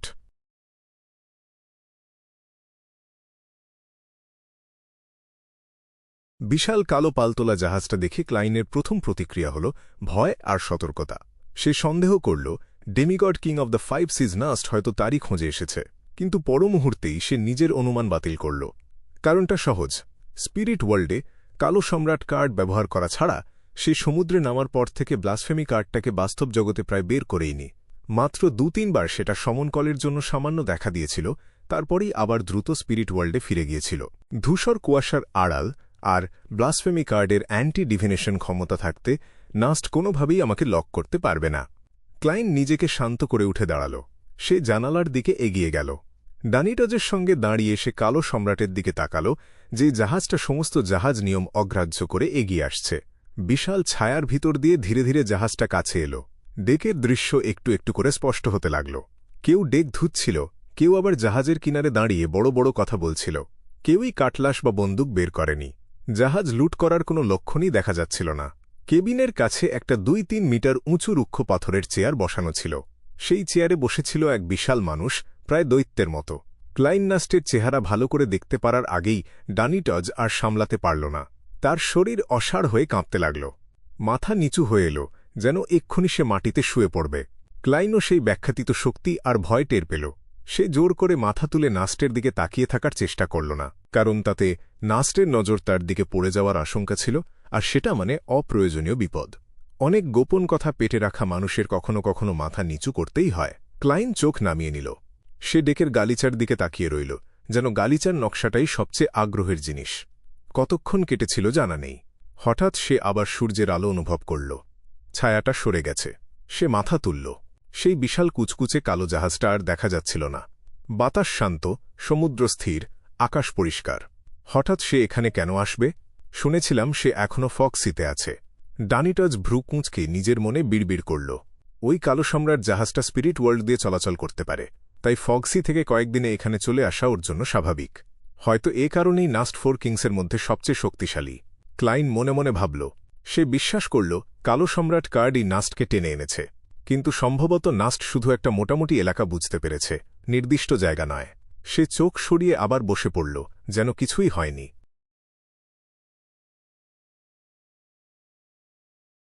বায়াম আর ডিলিনিয়াসের মধ্যে সোজা পথের দূরত্ব খুব বেশি না, কিন্তু নিরাপদ সমুদ্রপথটা ছিল এঁকে বেঁকে যাওয়া।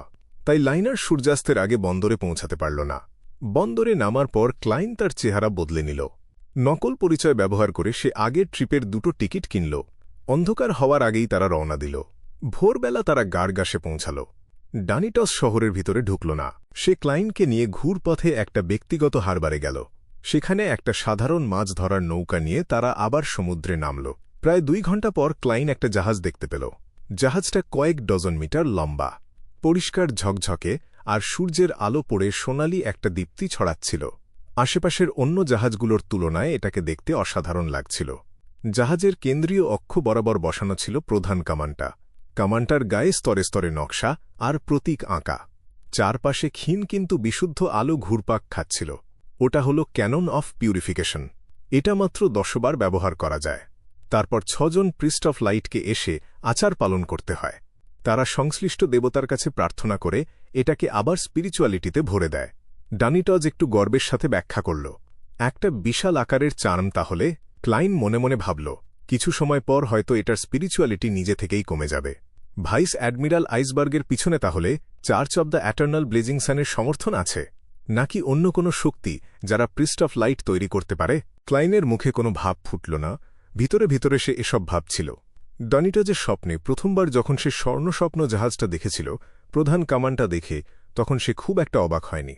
স্বপ্ন তো লজিক মেনে চলে না।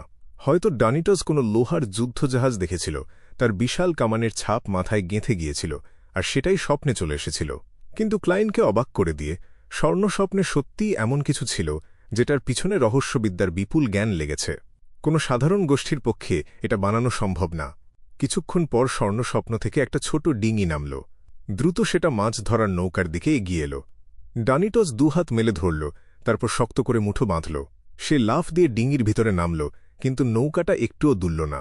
সে শীষ বাজাল আর হাল ধরা পাইরেটের সঙ্গে হাতে হাত মেলাল। সমুদ্রের ওপর রাজত্ব করার সেই পুরনো অনুভূতিটা যেন আবার ফিরে এল। কিন্তু এই উত্তেজনা বেশিক্ষণ টিকল না। পিছনের ডিঙিটা হঠাৎ একটু ডুবে গেল। আরও একজন উঠেছে। ওহ, এই পাগলটার কথা তো ভুলেই গিয়েছিলাম। ডানিটজ হাসিটা মুছে চুপচাপ বসে পড়ল। ক্লাইন পাইরেটদের লক্ষ্য করছিল। সে হ্যাটটা টেনে নামিয়ে নিল। একটাও কথা না বলে সে শান্তভাবে বসল। কিছুক্ষণের মধ্যেই সে স্বর্ণস্বপ্নের ডেকে পা রাখল। সেখানে ভাইস অ্যাডমিরাল আইসবার্গ অ্যাডউইনা অ্যাডওয়ার্ডস চুপচাপ দাঁড়িয়েছিল। এই পাইরেট অ্যাডমিরালকে দেখতে প্রায় হুবহু সেই স্বপ্নের মতোই। চুল বা চেহারায় কোনো পরিবর্তন নেই। এবার শুধু পোশাক বদলেছে, কালো ট্রাউজার আর চামড়ার বুট। আগের সেই গাউনটা নেই। বুদ্ধিদীপ্ত সৌন্দর্যের সঙ্গে এবার যোগ হয়েছে এক যোদ্ধার তেজ। এবার তাকে শিক্ষকের চেয়ে পাইরেট বেশি মনে হচ্ছে। ক্লাইন আলতো করে মাথা ঝাঁকাল, ভদ্রভাবে একটু হাসল। Good morning, madam captain. Good morning, mister Gehrman. Edwina হাসি মুখে জবাব দিল। সে ঘুরে দাঁড়িয়ে এমন একটা জায়গায় হাঁটতে লাগল যেখানে শুকানোর জন্য মাছ ধরার জাল ঝুলিয়ে রাখা ছিল। সে ইশারায় পাইরেটদের চলে যেতে বলল, তাদের নিজেদের কাজে যাওয়ার জন্য। মাছ ধরার জাল, ট্রেজার হান্টারের মতো একটা পাইরেট ক্রু থেকে এটাই তো আশা করা যায়। খাবার দাবার একটু ভালো করার জন্য বুঝি? ক্লাইন চুপচাপ পিছন পিছন গেল। ডানিটজ ততক্ষণে স্বাভাবিকভাবেই তার সবচেয়ে কাছের কয়েকজন সঙ্গীকে খুঁজে নিয়েছে। মদ খেতে আর গল্প করতে বসে গেছে। অবশ্য সে পুরোপুরি গাফিল ছিল না। মাঝে মাঝেই সে তাকিয়ে দেখছিল, ভয় যদি তার ক্যাপ্টেন আর গেরম্যান স্প্যারো হঠাৎ মারামারিতে জড়িয়ে যায়। দরকার হলেই সে নিজের সঙ্গীদের নিয়ে ঝাঁপিয়ে পড়তে প্রস্তুত ছিল।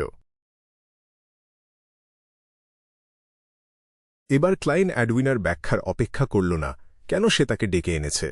2 সেকেন্ড চুপ থেকে সে জিজ্ঞেস করল, ট্রেসি সম্পর্কে তুমি কি জানো? সে ঠিক করেছিল নিজের সব প্রশ্ন করে নেবে আগে, তারপর অ্যাডউইনার উদ্দেশ্য শুনবে। কারণ যদি এমন কিছু চাওয়া হয় যেটা সে দিতে পারবে না, তখন রিজেক্ট করার পর প্রশ্ন করতে গেলে অপ্রস্তুত হয়ে যাবে। ট্রেসি? অ্যাডউইনার চোখ একটু কেঁপে উঠল। সে একজন ডেমোনেস। Sequence 5, ডেমোনেস of অ্যাফ্লিকশন। দানবী! ক্লাইন প্রায় সংযম হারিয়ে ফেলল। তার মনে হল তার ভাগ্যটা কেমন যেন ডেমোনেসদের সাথে জড়িয়ে গেছে। প্রথমে উইচ ট্রিসি, তারপর ডেমোনেস অফ প্লেজার ম্যাডাম শ্যারন, তারপর ডেমোনেস অফ প্লেজার ট্রিসি চিক, আর সেই উঁচু পর্যায়ের একজন ডেমোনেস যার শুধু গলার আওয়াজটাই সে শুনেছিল। এখন আবার আরেক ডেমোনেস অফ অ্যাফ্লিকশন, ট্রেসি। অ্যাডউইনা তার ভিতরের এই উথালপাথাল টের পেল না। সে বলে চলল, সে সাধারণ ডেমোনেসদের থেকে আলাদা। তার নিজের কিছু আদর্শ আছে, লক্ষ্য আছে। দানবী সম্প্রদায়ের ভিতরে সে একজন অদ্ভুত মানুষ। তবে সংগঠনের জন্য সে এখনও কাজ করে, মানুষ পাচার বা ওই ধরনের কাজ। সাধারণ ডেমোনেসদের থেকে আলাদা। মেয়েদের আনন্দ দেওয়ার কাজ ছেড়ে দেয়নি, তবু ভিন্ন কিছু করে। ক্লাইনের হঠাৎ লাল চুলের হেলেনের কথা মনে পড়ে গেল, কিন্তু সে নিশ্চিত হতে পারল না। প্রতিটা ডেমোনেস তো ছেলে থেকে মেয়েতে পরিবর্তন হয় না। আসল মেয়েরাও থাকে যারা অ্যাসাসিন হতে চায়। বিস্তারিত শোনার পর ক্লাইন একটু ভাবল, তারপর জিজ্ঞেস করল, আসার পথে আমরা নাস্ট আর তার কালো সম্রাট জাহাজের সঙ্গে দেখা পেয়েছি। গত কয়েক মাসে তোমার, সেনর, ট্রেসি আর নাস্টের সঙ্গে জড়িত ঘটনা এই সমুদ্র এলাকায় ঘটে চলেছে। এটা একটু অস্বাভাবিক না? 4 কিংস আর 7 অ্যাডমিরালদের মধ্যে 4 জন এত অল্প সময়ের মধ্যে রোরস্টেড সমুদ্রে এসে হাজির হয়েছে। সম্প্রতি ট্যারো ক্লাবে নতুন যোগ দেওয়া অ্যাডমিরাল অফ স্টার্স ক্যাটলিয়ার কথা তো ধরাই হয়নি। সম্ভাবনার হিসেবে এটা আসলেই অস্বাভাবিক। ক্লাইনের নিজের কিছু ধারণা ছিল, কিন্তু সে দেখতে চাইল ভাইস অ্যাডমিরাল আইসবার্গ নতুন কোনো অন্তর্দৃষ্টি দিতে পারে কিনা। অ্যাডউইনা একটাও কথা না বলে চুপ করে শুনল। সে একটা মাছ ধরার জালের কোনা টেনে নিল। জালটা সামনে মেলে ধরল। তারপর সে পকেট থেকে আর বেল্টের ভিতর থেকে একটা ফাউন্টেন পেন, একটা পিতলের ছোড়া, কয়েকটা ধাতব শিশি বের করে আনল। সেগুলো সে ছড়ানো জালের ওপর রাখল। জিনিসগুলো জায়গামতো বসে গেল, একটুও নড়ল না। মনে হচ্ছিল এদের মধ্যে কোনো সম্পর্কই নেই।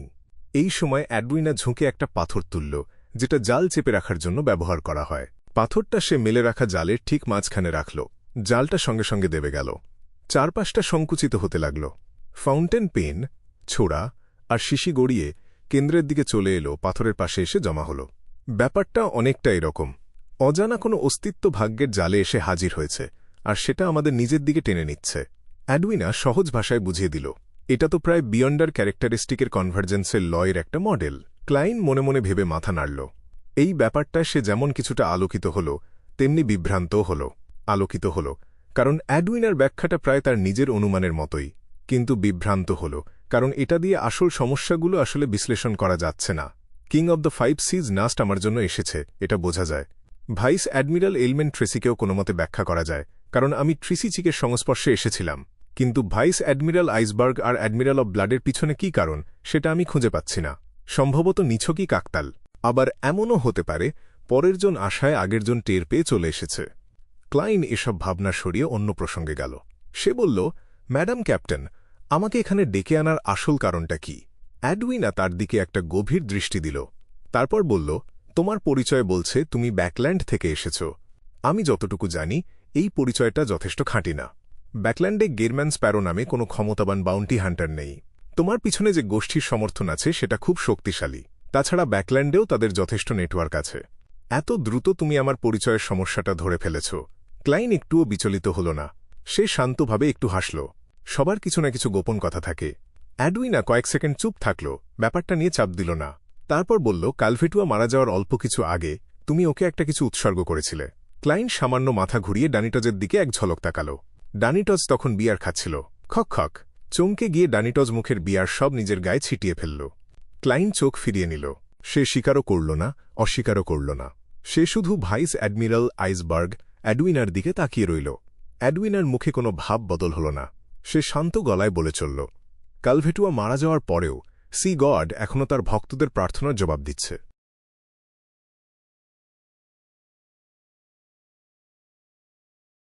ও কি কিছু সন্দেহ করছে?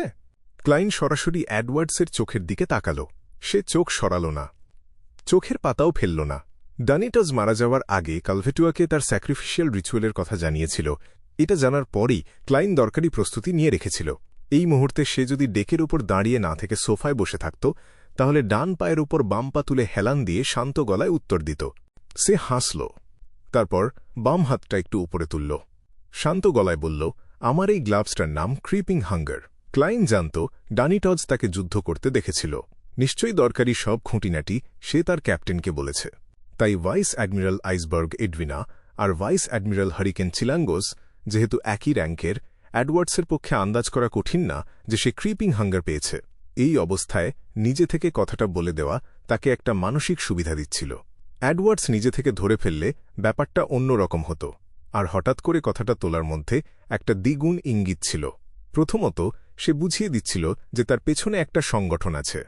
এমন একটা সংগঠন যারা একজন ভাইস অ্যাডমিরাল হারিকেনকে মেরে ফেলতে পারে, কালভেটুয়ার মৃত্যুটাও সাজাতে পারে, এমনকি মৃত সি গডের হয়ে তার ভক্তদের জবাবও দিতে পারে। দ্বিতীয়ত, এটা ছিল অ্যাডওয়ার্ডসের জন্য একটা সাবধানবাণী।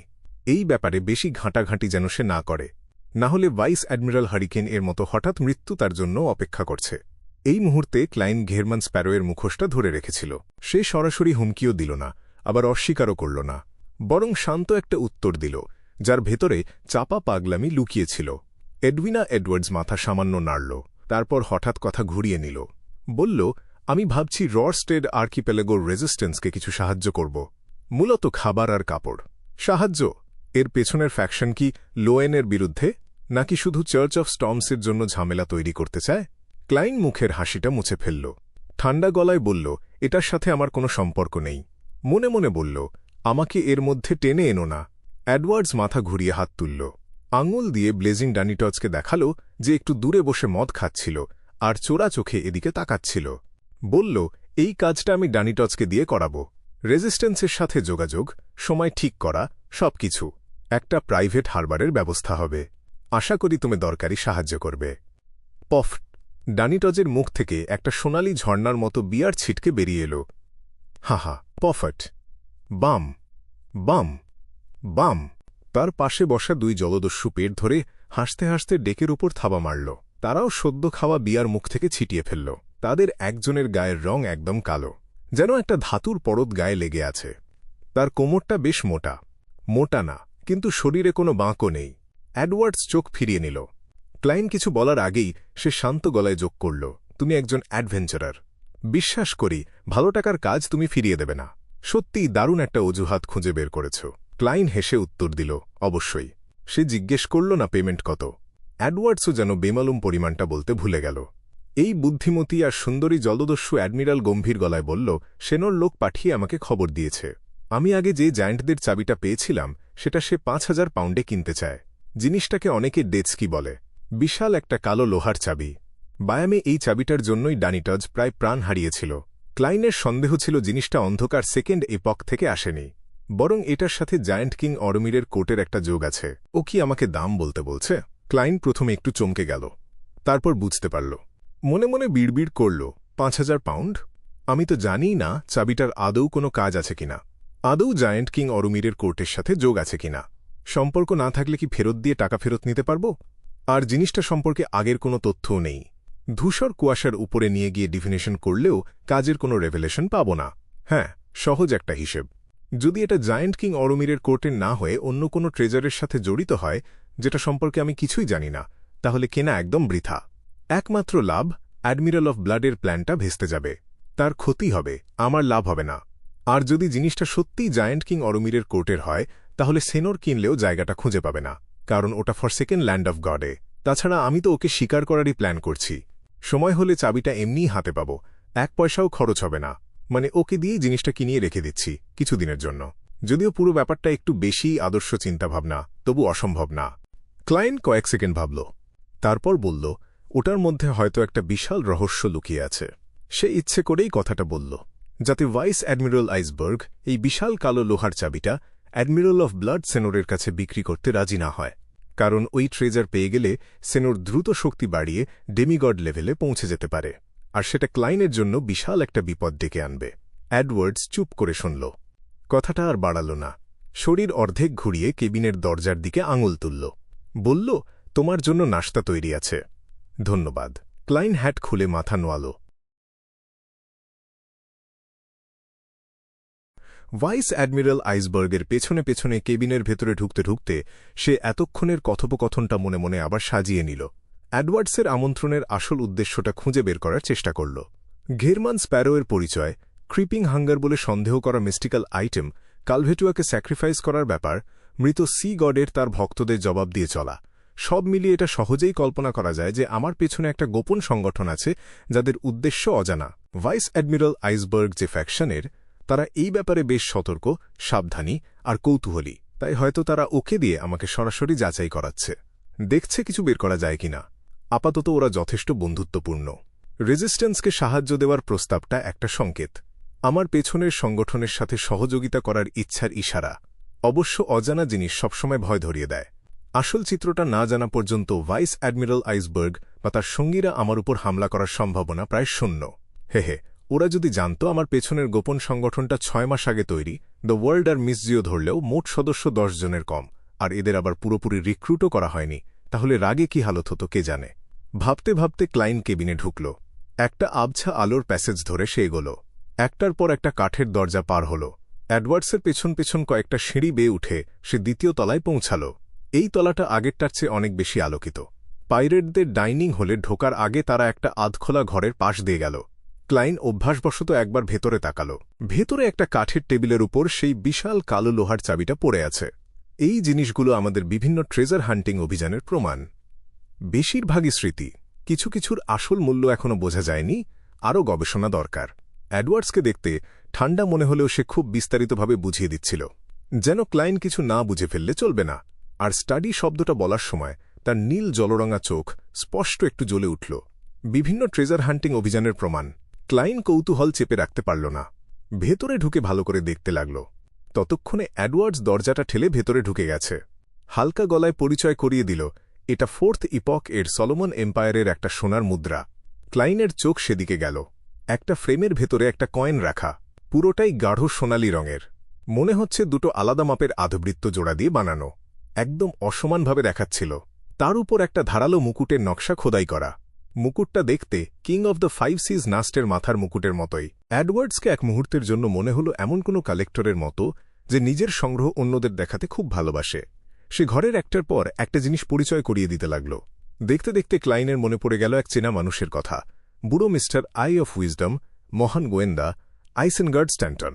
কালেকশন দেখানোর অভ্যাসের দিক থেকে এদের দুজনের অদ্ভুত মিল। বড় কালেক্টরদের কি এই একই অভ্যাস? দাঁড়াও, মিস্টার স্ট্যান্টন লেনবার্গ 4 বছর পড়াশোনা করেছিল, আর ভাইস অ্যাডমিরাল আইসবার্গের পরিচয়ে লেখা এডউইনা এডওয়ার্ডসের শেকড়ও লেনবার্গে। এটা লেনবার্গের রাজধানীতে তো জ্ঞান ও প্রজ্ঞার দেবতার চার্চের সদর দপ্তর। মিস্টার স্ট্যান্টনও একবার স্বীকার করেছিল বিদেশে পড়াশোনার সময় সে জ্ঞান ও প্রজ্ঞার দেবতার বিশ্বাসে দীক্ষিত হয়েছিল। তাহলে ভাইস অ্যাডমিরাল আইসবার্গের পেছনের ফ্যাকশন কি ওরাই? ক্লাইন ভাবতে ভাবতে অ্যাডওয়ার্ডসের সাথে এগোল। শেষে অ্যাডওয়ার্ডস সেই বিশাল কালো লোহার চাবিটার সামনে এসে থামল। ক্লাইন স্বপ্নে যেমন দেখেছিল চাবিটা ঠিক সেরকমই, প্রায় একটা সাত্তারের সেতারের সমান বড়। একটা সাধারণ মানুষকে ওটা নাড়াতে হলে দুহাত দিয়ে জড়িয়ে ধরতে হবে। জিনিসটা মলিন আর অনেক পুরনো দেখাচ্ছিল। এর গায়ের নকশাগুলো সিটি অফ সিলভারের স্টাইলের মতো। স্পষ্ট জায়ান্টের ছাপ আছে। ক্লাইন মাথা নাড়ল। চোখ সরিয়ে নেওয়ার ঠিক আগে শুনল এডওয়ার্ডস বলছে, তুমি চাইলে এটা পরীক্ষা করে দেখতে পারো। তুমি আমাকে এটা পরীক্ষা করতে দিচ্ছ? তোমার তো ধারণাই নেই অতীতে আমি কত গোপন সমস্যা টেনে এনেছি। ভয় লাগছে না? আমি পরীক্ষা করতে গেলে তোমার সোনার স্বপ্নটা মিলিয়ে যাবে? ক্লাইন নিজেকে নিয়েই মনে মনে একটু রসিকতা করল। তারপর ডান হাত বাড়িয়ে জায়ান্টের মতো বড় কালো লোহার চাবিটায় হাত রাখল। স্পর্শে জিনিসটা বরফের মতো ঠান্ডা। সে যতই স্পিরিচুয়ালিটি ঢালার চেষ্টা করল, কোনো কাজ হল না। দুর্ভাগ্যজনক, এটাকে ধূসর কুয়াশার ওপরে নিয়ে গিয়ে পরীক্ষা করার কোনো উপায় নেই। ক্লাইন হাত সরিয়ে নিল। মাথা একটু নাড়ল, খুব মৃদুভাবে। তার চোখ গেল একই টেবিলে রাখা ছাগলের চামড়ায় বাঁধাই করা একটা বইয়ের দিকে। বাদামি কভারের উপর প্রাচীন ফেইসাক ভাষায় লেখা গ্রোজেলস ট্রাভেলস। এটা একটা ডুবে যাওয়া জাহাজ থেকে পাওয়া। ১৬৫ বছর সমুদ্রের তলায় ভিজে থেকেও কোনো ক্ষতি হয়নি। এডওয়ার্ডস পরিচয় করিয়ে দিল। বলল, এতে গ্রোসেল নামে এক জায়েন্টের গল্প আছে। সে নেশন অফ ফ্রস্টে গিয়ে উত্তরের রাজাকে শিকার করতে চেয়েছিল। উত্তরের রাজা একটা শক্তিশালী ফ্রস্ট ড্রাগন। পথে গ্রোসেলের সঙ্গী জুটে যায়। একজন মেয়ে এলফ, একজন ধর্মপ্রাণ অ্যাসেটিক, সলোমন এম্পায়ারের এক অভিজাত, আর লোয়েনের এক সৈনিক। গল্পটা এগোতে থাকে। যখন তারা উত্তরের রাজার মুখোমুখি হয়, তখন হঠাৎ গল্পটা থেমে যায়। এটা গল্পের শেষ না, কিন্তু পরের পাতাগুলো যেভাবেই হোক খোলা যায় না। তুমি একবার চেষ্টা করে দেখতে পারো। এটা ডায়েরির মতো নোটবুক না, বরং একটা উপন্যাস। উপন্যাসটা অদ্ভুত। আলাদা যুগের আলাদা সময়ের চরিত্রদের একসাথে জড়ো করেছে। সম্ভবত সম্প্রতি লেখা।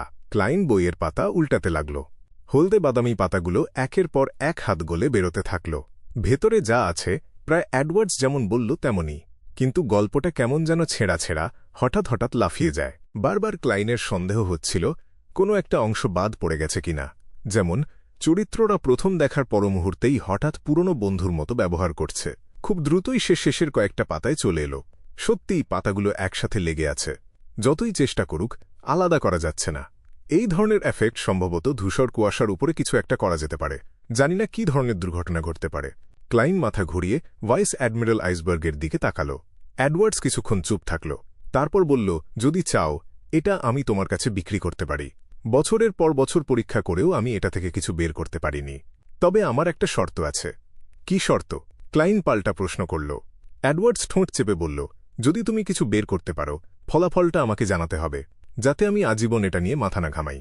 এই শর্ত মানলে আমি জিনিসটা সস্তায় বিক্রি করব। ক্লাইনের কৌতূহল হঠাৎ জাগিয়ে উঠল। কত? ৮,০০০ পাউন্ড। এডওয়ার্ডস ঠান্ডা গলায় বলল। ক্লাইন ইচ্ছে করেই একটু ভাবার ভঙ্গি করল। তারপর উদাসীনভাবে মাথা নাড়ল। বলল, ভেবে দেখব কিভাবে ভান করব যে এই কথাটাই হয়নি। সে মনে মনে নিজেকে বলল।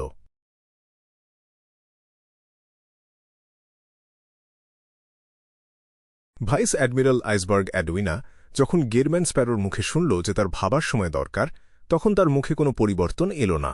সে শান্তভাবে মাথা নাড়ল। বলল, কোনো তাড়া নেই। মনে হচ্ছে সে ভাবছে, এত বড় লেনদেনের সিদ্ধান্ত আমি একা নিতে পারব না। আমাকে পেছনের গোপন সংগঠনের পরামর্শ নিতে হবে। এটা কি সিদ্ধান্ত নিতে না পারার সমস্যা? এটা তো টাকা না থাকার সমস্যা। ক্লাইন মনে মনে ব্যঙ্গ করল আর গ্রোজেলস ট্রাভেলস বইটা বন্ধ করল। সে গম্ভীর গলায় জিজ্ঞেস করল, তুমি কি জানো লেখককে? আগে যাদের কাছে এই বই ছিল তাদের কি হয়েছিল? এডউইনা তার সামনে এসে দাঁড়াল। ডান হাত বাড়িয়ে দিল। সে আঙুলের ডগা দিয়ে বইটার মলাটে হাত বুলাল। বলল, আগের মালিকদের পরিচয় বের করা যাবে না, কারণ জাহাজটা ডুবে যাওয়ায় সংশ্লিষ্ট তথ্যগুলো ইতিহাস থেকে হারিয়ে গেছে। একইভাবে লেখককে সেটাও আমরা নিশ্চিত করতে পারিনি। ওহ, বইতে লেখকের নামও নেই। আমি কিছু রহস্যবিদ্যা ব্যবহার করে এটা পরীক্ষা করেছি আর দেখেছি যে এই ছাগলের চামড়াটা অন্তত ৩,০০০ বছর আগে তৈরি, ক্যাটাক্লিজমের আগেকার। এজন্যই আমি মনে করি এটার দাম অন্তত ৮,০০০ পাউন্ড। ৩,০০০ বছর আগের একটা বই। এর মধ্যে আছে একটা ড্রাগন, একটা এলফ, আর একটা মানুষ সাধক, একজন সোলোমন এম্পায়ারের অভিজাত, আর একজন লোয়েন সৈনিক। এগুলো তো অনেক পরের যুগের ধারণা। এটা কি কোনো জাদুকরী বই যেখানে ভবিষ্যৎবাণীর ক্ষমতা আছে? নাকি কেউ ইচ্ছে করে পুরনো ছাগলের চামড়া ব্যবহার করে এটা বানিয়েছে?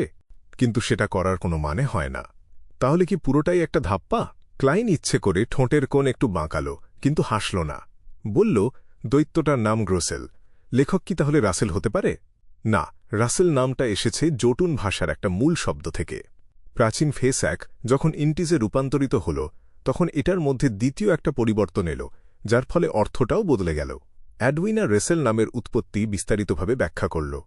ক্লাইন একদম থ হয়ে গেল। তার মনে হল সে যেন আবার স্কুলে ফিরে গেছে। সে আস্তে মাথা নাড়ল আর শান্ত গলায় বলল, যদি এটা সত্যিই প্রাচীন কোনো লেখা হয়, তাহলে আমার খুব কৌতূহল হচ্ছে কেন একটা ফ্রস্ট ড্র্যাগনকে কিং অব দ্য নর্থ বলা হয়েছে। কোন সিকোয়েন্স আর পাথওয়ের সাথে এটা মেলে? অ্যাডউইনা গ্রোজেলস ট্রাভেলস থেকে চোখ তুলে ক্লাইনের দিকে তাকাল। প্রথম ব্লাসফেমি স্লেট আসার আগে সিকোয়েন্স আর পাথওয়ের কোনো ধারণা ছিল না। তাছাড়া অনেক প্রাণী এসব নিয়ম মানত না। সেই এপকে বিশৃঙ্খলা আর উন্মাদনাই ছিল সবকিছুর মৌলিক চরিত্র। কিছু ড্রাগন হয়তো ফ্রস্ট সম্পর্কিত অনেক বিয়ন্ডার ক্যারেক্টারিস্টিক একসাথে জড়ো করত, যেমন একটা ডিমোনেসের ফ্রস্ট, একটা জম্বির ফ্রস্ট আর একটা ওয়েদার ওয়ারলকের ফ্রস্ট। ফলে তারা বেশ শক্তিশালী হয়ে উঠত আর তাদের লেভেলও তুলনামূলকভাবে অনেক উঁচু হতো। অবশ্য এত কিছু জড়ো করলে মৃত্যু আর নিয়ন্ত্রণ হারানোটাও নিশ্চিত। মানে যদি সেটা না মরে, তাহলে অবশ্যই নিয়ন্ত্রণ হারিয়ে দানবে পরিণত হবে। যদিও ড্রাগন নিজেই তো এক ধরনের দানব। যদি ড্রাগন, দৈত্য আর এলফদের মধ্যে এরকম অনেক প্রাণী থাকে, তাহলে দ্বিতীয় এপককে কেন ডার্ক এপক বলা হয় সেটা বোঝা যাচ্ছে। ক্লাইন একটু ভাবল, তারপর যেন নিজের সাথেই কথা বলছে এমন ভঙ্গিতে জিজ্ঞেস করল, এর ফলে তো বিয়ন্ডার ক্যারেক্টারিস্টিকগুলো নষ্ট হয়ে যাচ্ছে। অ্যাডউইনা কয়েক সেকেন্ড তার দিকে তাকিয়ে রইল। বলল, সম্রাট রোজেল একবার বলেছিলেন, যা আলাদা হয় তা একদিন আবার মিলবেই, আর যা মিলে যায় তা একদিন আবার আলাদা হবেই। সম্রাট আগে এই কথা বলেছিলেন। প্রথম অংশটা আমি বুঝতে পারছি। ওটা বিয়ন্ডার ক্যারেক্টারিস্টিকের সমন্বয়ের নিয়ম বলার আর একটা রূপ। কিন্তু দ্বিতীয় অংশটার মানে কি? সমন্বয় একটা নির্দিষ্ট মাত্রায় পৌঁছানোর পর সেগুলো আবার আলাদা হতে শুরু করে। যখন কেউ কোনো নির্দিষ্ট পাথওয়ের সাথে মেলে না, তখন এই বিশৃঙ্খল মিশ্রণটা আলাদা হয়ে ছড়িয়ে পড়ে। যত বেশি বিশৃঙ্খল, তত বেশি ক্যারেক্টারিস্টিকগুলোর মধ্যে বিকর্ষণ। এই কথাগুলো নিশ্চয়ই যাকে তাকে বলার মতো না, জনসমক্ষে ছড়ানোর মতো কিছু না। গতবার ভাইস অ্যাডমিরালের রোজেলস ড্রিম স্পেল ব্যবহার দেখে আর তার পদবি দেখেই আমি অনুমান করেছিলাম সে 4 হর্সম্যান অব দি অ্যাপোকালিপসের একজন, অ্যাডওয়ার্ডসের বংশধর। এটা খুবই সম্ভব। সম্রাট মারা যাওয়ার পর তাদের পরিবার লেনবার্গে পালিয়ে যায় আর ধীরে ধীরে গড অফ নলেজ অ্যান্ড উইজডমের ধর্মে দীক্ষিত হয়। কি চমৎকার একজন শিক্ষক! যা জিজ্ঞেস করি তারই উত্তর দেয়। ক্লাইন আর কোনো কথা বাড়াল না। সে ভাইস অ্যাডমিরাল আইসবার্গের সংগ্রহশালা ঘুরে দেখতে লাগল। একই সাথে তার মাথায় কিছু ভাবনা ঘুরছিল। সে ঠিক করল, ট্যারট গ্যাদারিংয়ের সময় দ্য ওয়ার্ল্ডের মাধ্যমে লিটল সানকে গোপনে জিজ্ঞেস করবে সে গ্রোজেলস ট্রাভেলস বইটার কথা জানে কিনা। অবশ্যই, যাতে দ্য হ্যাংড ম্যান দ্য ওয়ার্ল্ডের আচরণে কোনো গরমিল ধরতে না পারে আর দ্য ফুলের ব্যাপারে সন্দেহ না করে, সে ঠিক করল সবাইকে আড়াল করে গোপনে কথা বলবে। ঘরটা ঘুরে দেখানোর পর অ্যাডউইনা ক্লাইনকে বাইরে নিয়ে গেল আর ডাইনিং হলের ক্যাপ্টেনের ঘরে ঢুকল। বলল, এখানে বেশ অন্যরকম একটা খাবার হলো দই। তুমি স্ট্রবেরি জ্যাম বা অন্য কিছু মেশাতে পারো, সরাসরি মধুও দিতে পারো। অ্যাডউইনা বাইরের সারিতে রাখা খাবারগুলোর দিকে আঙুল তুলল। বলল, কিছু শুকনো মাছ আছে, খারাপ না। গভীর সমুদ্র থেকে আসা, এখনও নাম দেওয়া হয়নি এমন প্রজাতির। কথা বলতে বলতে সে ক্লাইনকে ইশারা করল নিজের খাবার নিজে নিয়ে ঘরে ফিরে আসতে। তারপর সে নিজেই উঠে গিয়ে উদাহরণ দেখাল। ক্লাইন কোথা থেকে এসেছে কে জানে, এমন এক বাটি দই নিল, তার মধ্যে কয়েক চামচ মধু মেশাল। তারপর ট্রেটা হাতে নিয়ে তাতে পর্ক সসেজ, মাখন মাখানো রুটি আর অন্যান্য খাবার রাখল। এই ফাঁকে সে দেখল একটা যুবক, সাদা শার্ট আর কালো ভেস্ট পরা, গলায় ফুলেল বোটাই, যাকে দেখতে পাইরেট নয় বরং অফিসের কেরানির মতো লাগছিল, ভাইস অ্যাডমিরাল আইসবার্গ অ্যাডউইনার কাছে এগিয়ে এলো আর তার সাথে চাপা গলায় কি যেন বলল। ছেলেটার চেহারা বেশ ভালো। চুল প্রায় সোনালি, শুধু গোড়ার দিকটা একটু কালচে। চুলগুলো পরিপাটি করে দুই পাশে আঁচড়ানো। তার চোখ ছিল হালকা রদ সবুজ রঙের, নাকটা ধারালো, পাতলা ঠোঁট। সব মিলিয়ে এমন একটা ভাব ছড়াচ্ছিল যে তাকে সহজেই বিশ্বাস করা যায়। ওই লোকটার চেহারা দেখে ভুলো না, ও একটা নেকড়ে মাছের ক্যান, ভেতরে ভেতরে শয়তান। ব্লেজিং ড্যানিটাস ফিসফিস করে ঘৃণার সুরে বলল। সে কখন যেন পাইরেটদের ডাইনিং হলে ঢুকে ক্লাইনের পাশে এসে দাঁড়িয়েছে। ক্লাইন তার দিকে মাথা ঘুরিয়ে একবার তাকাল, কিন্তু কিছু বলল না, কারণ সে জানত না বললেও ডানিটজ নিজে থেকেই ব্যাখ্যা করবে। ডানিটজের কথা শেষ হওয়ার আগেই তার পাশে দাঁড়ানো একটা মোটা কোমরের লোক রুক্ষ আর তীক্ষ্ণ গলায় বলল, ও হল তৃতীয় মেট জোডেশন। আগে ছিল এক ক্যাসানোভা, পার্ট টাইম পাইরেট। বলেছিল আমাদের ক্যাপ্টেনের মন জিতে নেবে, শেষে গণধোলাই খেল। এখন এখানে রয়ে গেছে শিক্ষা পেতে। কুকুরের বাচ্চা। মোট কথা, ও একটা বাজে লোক। ডানিটজ জোর দিয়ে বলল, ও একটা বাজে লোক। লোহার মতো কালো চামড়ার আরেকজন পাইরেট সায় দিয়ে বলল, কেন যেন আমার মনে হচ্ছে তোমরা সবাই একই দলের। ক্লাইন মনে মনে ভাবল। তারপর বলল, ফুলেল বোটাই জোডেশন 5200 পাউন্ড বাউন্টি, সিকোয়েন্স 6, যেমনটা গেরম্যান স্প্যারোর কাছ থেকে আশা করা যায়। ডানিটজ একপাশে তাকাল। তার ঘৃণার পেছনে এক ধরনের ভয় লুকিয়েছিল। বলল, ও অত শক্তিশালী না, কিন্তু খুব অদ্ভুত। ওর সাথে মারামারিতে না যুদ্ধের সময় হঠাৎ করে ফায়ারবল আর ব্যবহার করা যায় না, আর ও আমার আগুনের ক্ষমতা নকল করতে পারে। খুব চেনা চেনা একটা বর্ণনা। ক্লাইন অজান্তেই জোডেশনের দিকে তাকাল। ভালো করে ভাবার পর সে চেনাটা মনে করতে পারল। এটা তো টিঙ্গেন সিটি চানেস গেটের পেছনে পাওয়া sealed artifact blood vessel thief এর সাথে দারুণ মিলে। ক্লাইন ওই সিল্ড আর্টিফ্যাক্টটার নম্বর ভুলে গেছিল, কিন্তু সে স্পষ্ট মনে রেখেছিল যে ওটা সাময়িকভাবে কারো বিয়ন্ডার ক্ষমতা চুরি করে নিজে ব্যবহার করতে পারে। মিলিয়ে যাওয়া পাথওয়েটা কোনটা? ক্লাইন চোখ সরিয়ে নিল আর দেখল ডানিটজ আর তার দুই সঙ্গী মদ খেতে খেতে ওই দিকেই তাকিয়ে আছে। ডানিটজের আগে কালভেটুয়ার কাছে নৈবেদ্য দেওয়ার কথা মনে করে ক্লাইন 1 কাপ বিয়ার তুলে নিল আর ট্রে নিয়ে ক্যাপ্টেনের ডাইনিং রুমের দিকে এগিয়ে গেল। সে নির্বিকার গলায় বলল, তোমরা সবাই ওকে পছন্দ করো, তাই না? পফট পফট পফট। ক্লাইনের পেছনে একসাথে 3 জনের মুখ থেকে মদ ছিটকে বেরিয়ে এলো। সে চোখের কোণ দিয়ে দেখল ডানিটজ আতঙ্কে পেছনে লাফিয়ে সরে গেছে আর ক্লাইনের দিকে তাকিয়ে আছে। পরমুহূর্তে স্বস্তি ফিরে আসতেই সে তার সঙ্গীদের দিকে তাকিয়ে তাদের জরিপ করতে লাগল। তারা না জেনেই নিজেদের মধ্যে একটা দূরত্ব তৈরি করে ফেলেছে। তাদের চোখে জটিল একটা অভিব্যক্তি, মনে হচ্ছে ঠকে যাওয়ার ক্রোধ। ক্লাইন থামল না। সে ক্যাপ্টেনের ডাইনিং রুমে ফিরে এসে নাস্তা করতে লাগল। কিছুক্ষণ পর অ্যাডউইনাও তার ট্রে নিয়ে ফিরে এলো। সে একটু দুধে চুমুক দিল, তারপর থেমে বলল, ডানিটজ আমাকে তোমার মেসেঞ্জারকে ডাকার রিচুয়ালটা দেখিয়েছে। ওখানে বলা আছে একটা সোনার মুদ্রা একটা প্রয়োজনীয় উপাদান। আমার একটু খটকা লাগছে। এটা কি লোয়েনের সোনার মুদ্রা নাকি ইন্টিস, ফেসঅ্যাক বা অন্য কোথাও থেকে? প্রত্যেকটার ওজন আলাদা, সোনার পরিমাণও আলাদা। ক্লাইন একটু ভাবল, তারপর বলল, লোয়েন এর সোনার মুদ্রা। এটাই সবচেয়ে দামি সোনার মুদ্রা। আমাকে তো নিজে থেকে দিতে হচ্ছে না। ক্লাইন মনে মনে যোগ করল। অ্যাডউইনা মাথা নাড়ল, জিজ্ঞেস করল, উত্তর পাওয়ার সময়ও কি দাম দিতে হয়? বিভিন্ন স্পিরিট ওয়ার্ল্ড ক্রিচারের বিভিন্ন রকম পছন্দ। ক্লাইন বলল, সে জানত vice admiral iceberg Edwina spirit world ক্রিচারদের নিয়ে গবেষণা করে। সে বিশ্বাস করত যে অ্যাডউইনা ঠিকই বুঝে নেবে সে কি বোঝাতে চাইছে। তাছাড়া সে মিথ্যেও বলেনি, শুধু এই কথাটা চেপে গেছিল যে মেসেঞ্জারের মালিক নিজেই দাম মিটিয়ে দিতে পারে। অ্যাডউইনা খুব গম্ভীরভাবে উত্তর দিল, বলল, আমি একবার একটা মেসেঞ্জার খোঁজার চেষ্টা করেছিলাম, কিন্তু ইনক্যান্টেশনের জন্য শুধু ভুল ঠিক করে দেখা ছাড়া উপায় ছিল না। শুধু বিপজ্জনকই না, প্রয়োজনীয় শর্ত মেলানো খুব কঠিন। শেষে ছেড়ে দিতে হল। এটা একটা কারণ। আরেকটা কারণ হল আনডেডের শক্তি নকল করেই কন্ট্রাক্ট সই করা যাচ্ছিল না। তোমার ইনক্যান্টেশন আমাকে বেশ কিছু নতুন আইডিয়া দিয়েছে। ক্লাইন চুপচাপ নাস্তা খেতে লাগল, কোনো ব্যাখ্যা দিল না। কারণ এই জ্ঞান সে শিখেছে আইজ্যাকের কাছ থেকে। তার অনুমতি ছাড়া এসব অন্যকে শেখানোর অধিকার তার নেই। মুখরোচক আর শান্ত একটা নাস্তার পর স্বর্ণস্বপ্ন একটা ব্যক্তিগত বন্দরের কাছে এসে ক্লাইন আর ডানিটসকে নামিয়ে দিল। ডানিটস চকচকে সোনালি জাহাজটার দিকে ফিরে তাকাল আর হঠাৎ একটা দীর্ঘশ্বাস ছাড়ল। বলল, মনে হচ্ছে আমার বন্ধুত্বটা সমুদ্রে ডুবে গেছে। ক্লাইন তার টুপি একটু চেপে ধরল আর শান্ত গলায় বলল, যারা হারে তারা সবসময় নিজেদের মধ্যেই জোট বাঁধতে পারে। ডানিটস বুঝতে পারল না সে খুশি হবে নাকি দুঃখ পাবে। পরিচয় বদলে আর নকল কাগজপত্র বানিয়ে তারা সফলভাবে বায়ামগামী টিকিট কিনে জাহাজে উঠে পড়ল। অবশেষে ক্লাইন নিজের জন্য একটু ব্যক্তিগত জায়গা পেল। সে ওয়াশরুমে ঢুকল আর গ্রে ফগের উপরে উঠে গেল। ভক্তদের প্রার্থনাগুলো স্ক্যান করতে শুরু করল। এবার তার সামনে প্রথমে যে এলো সে হল রেজিস্ট্যান্সের সেই টাক সদস্য কালাত। মহান ঈশ্বর, আমরা লাল চুলওয়ালা হেলেনের খোঁজ পেয়েছি। সে এখন ইন্টিস এম্বাসিতে লুকিয়ে আছে। এটা একজন লন্ড্রি দাসী আর একজন মালি নিশ্চিত করেছে।